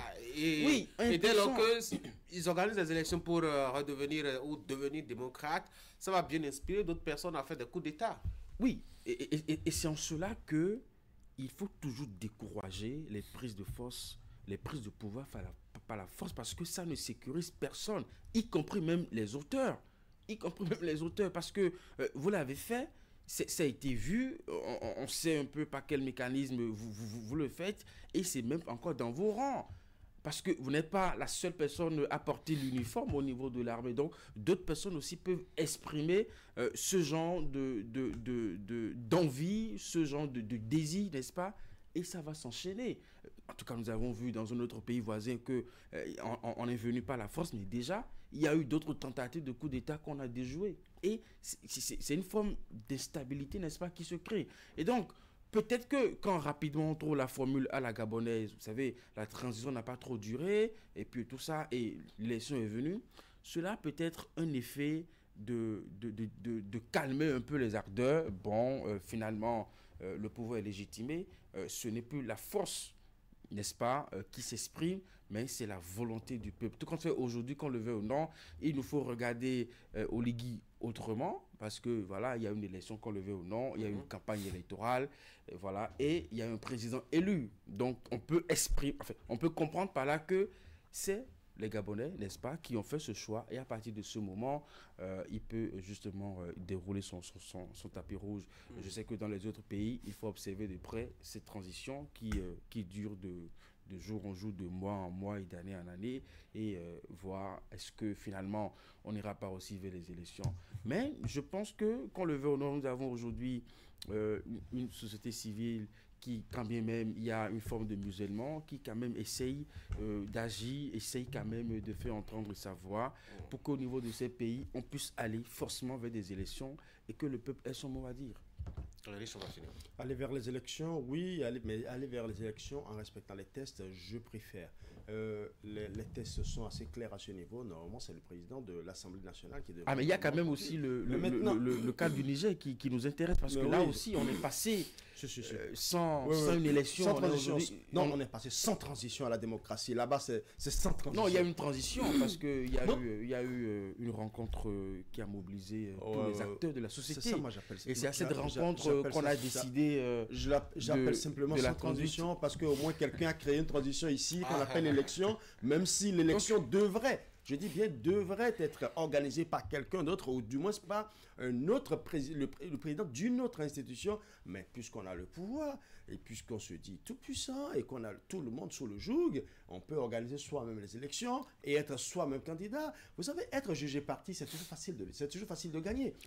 Attendez, si je suis jugé parti, il n'y a personne qui puisse, et encore que je suis militaire, et que je maîtrise le pouvoir, vous me direz que l'exception, on a vu l'exception au Bénin, avec un président béninois, qui était au pouvoir, qui a organisé les élections et qui a échoué. Oui, bon, voilà. Le cas du Niger est très ingénieux. Vous voyez, c'est ça. Il faut quand même une certaine finesse dans les choses. Mais bon, si on pense que c'est ça, la meilleure manière pour donner au peuple gabonais sa souveraineté, sa légitimité, et surtout aider ce peuple à mieux se porter les années à venir, nous le dirons. C'est tant mieux. Merci beaucoup à vous, chers messieurs. Mesdames et messieurs, c'est la fin de cette émission. Merci d'avoir été là. Juste après moi, la revue de presse.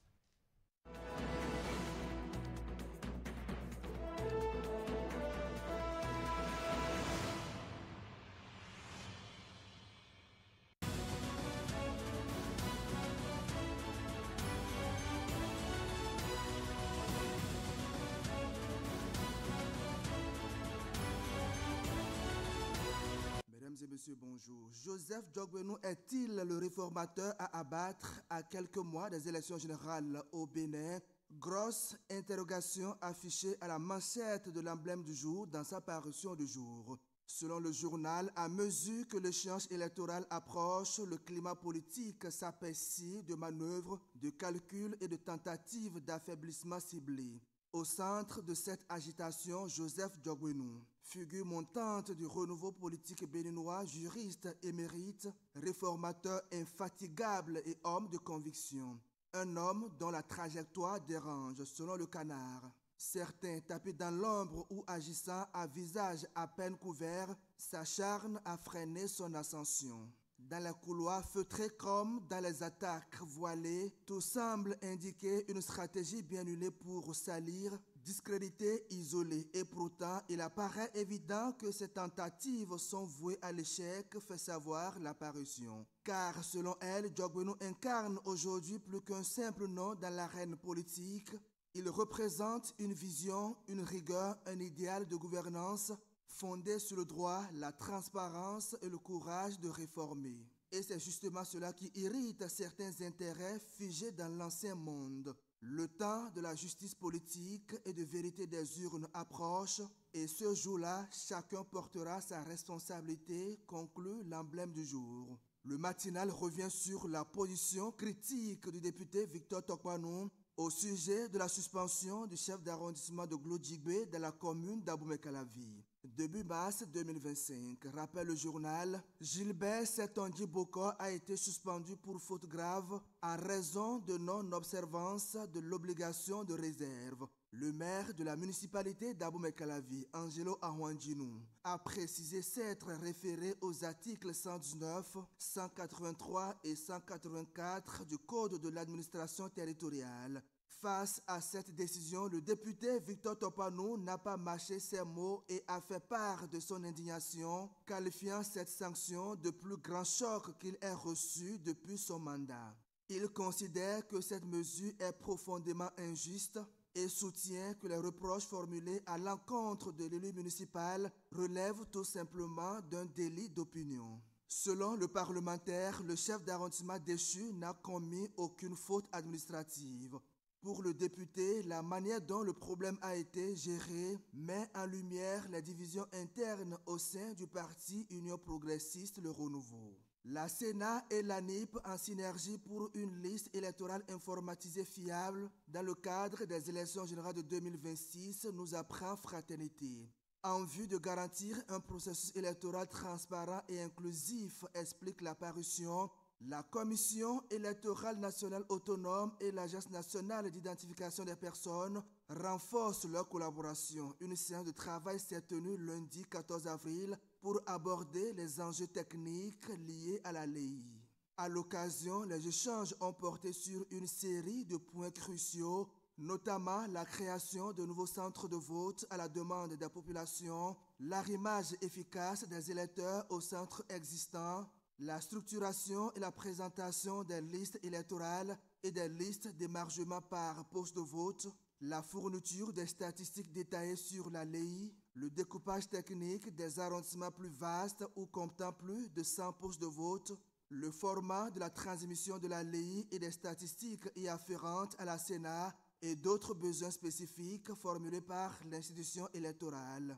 À moins d'un an du prochain rendez-vous électoral, souligne Fraternité, la qualité du fichier électoral reste l'un des enjeux majeurs pour garantir la crédibilité du scrutin de 2026. De son côté, la nation nous renseigne qu'au Bénin, le déficit budgétaire est ramené sous la barre des 3% et que le pays reste un modèle de rigueur dans l'UEMOA. Le quotidien du service public rappelle que le Bénin a réussi à atteindre cet objectif dès l'année 2024 dans un environnement économique encore marqué par des chocs exogènes multiples. Alors que de nombreux pays de l'UEMOA peinent encore à contenir leur déficit public, le Bénin affiche une gestion vertueuse des finances publiques et un dynamisme économique impressionnant. Cette réussite témoigne non seulement de la capacité du pays à surmonter la crise, mais aussi de la maturité de sa gouvernance économique. Elle ouvre la voie, selon la nation, à une plus grande marge de manœuvre pour les investissements futurs et renforce la crédibilité du Bénin sur la scène régionale et internationale. Merci de votre aimable attention.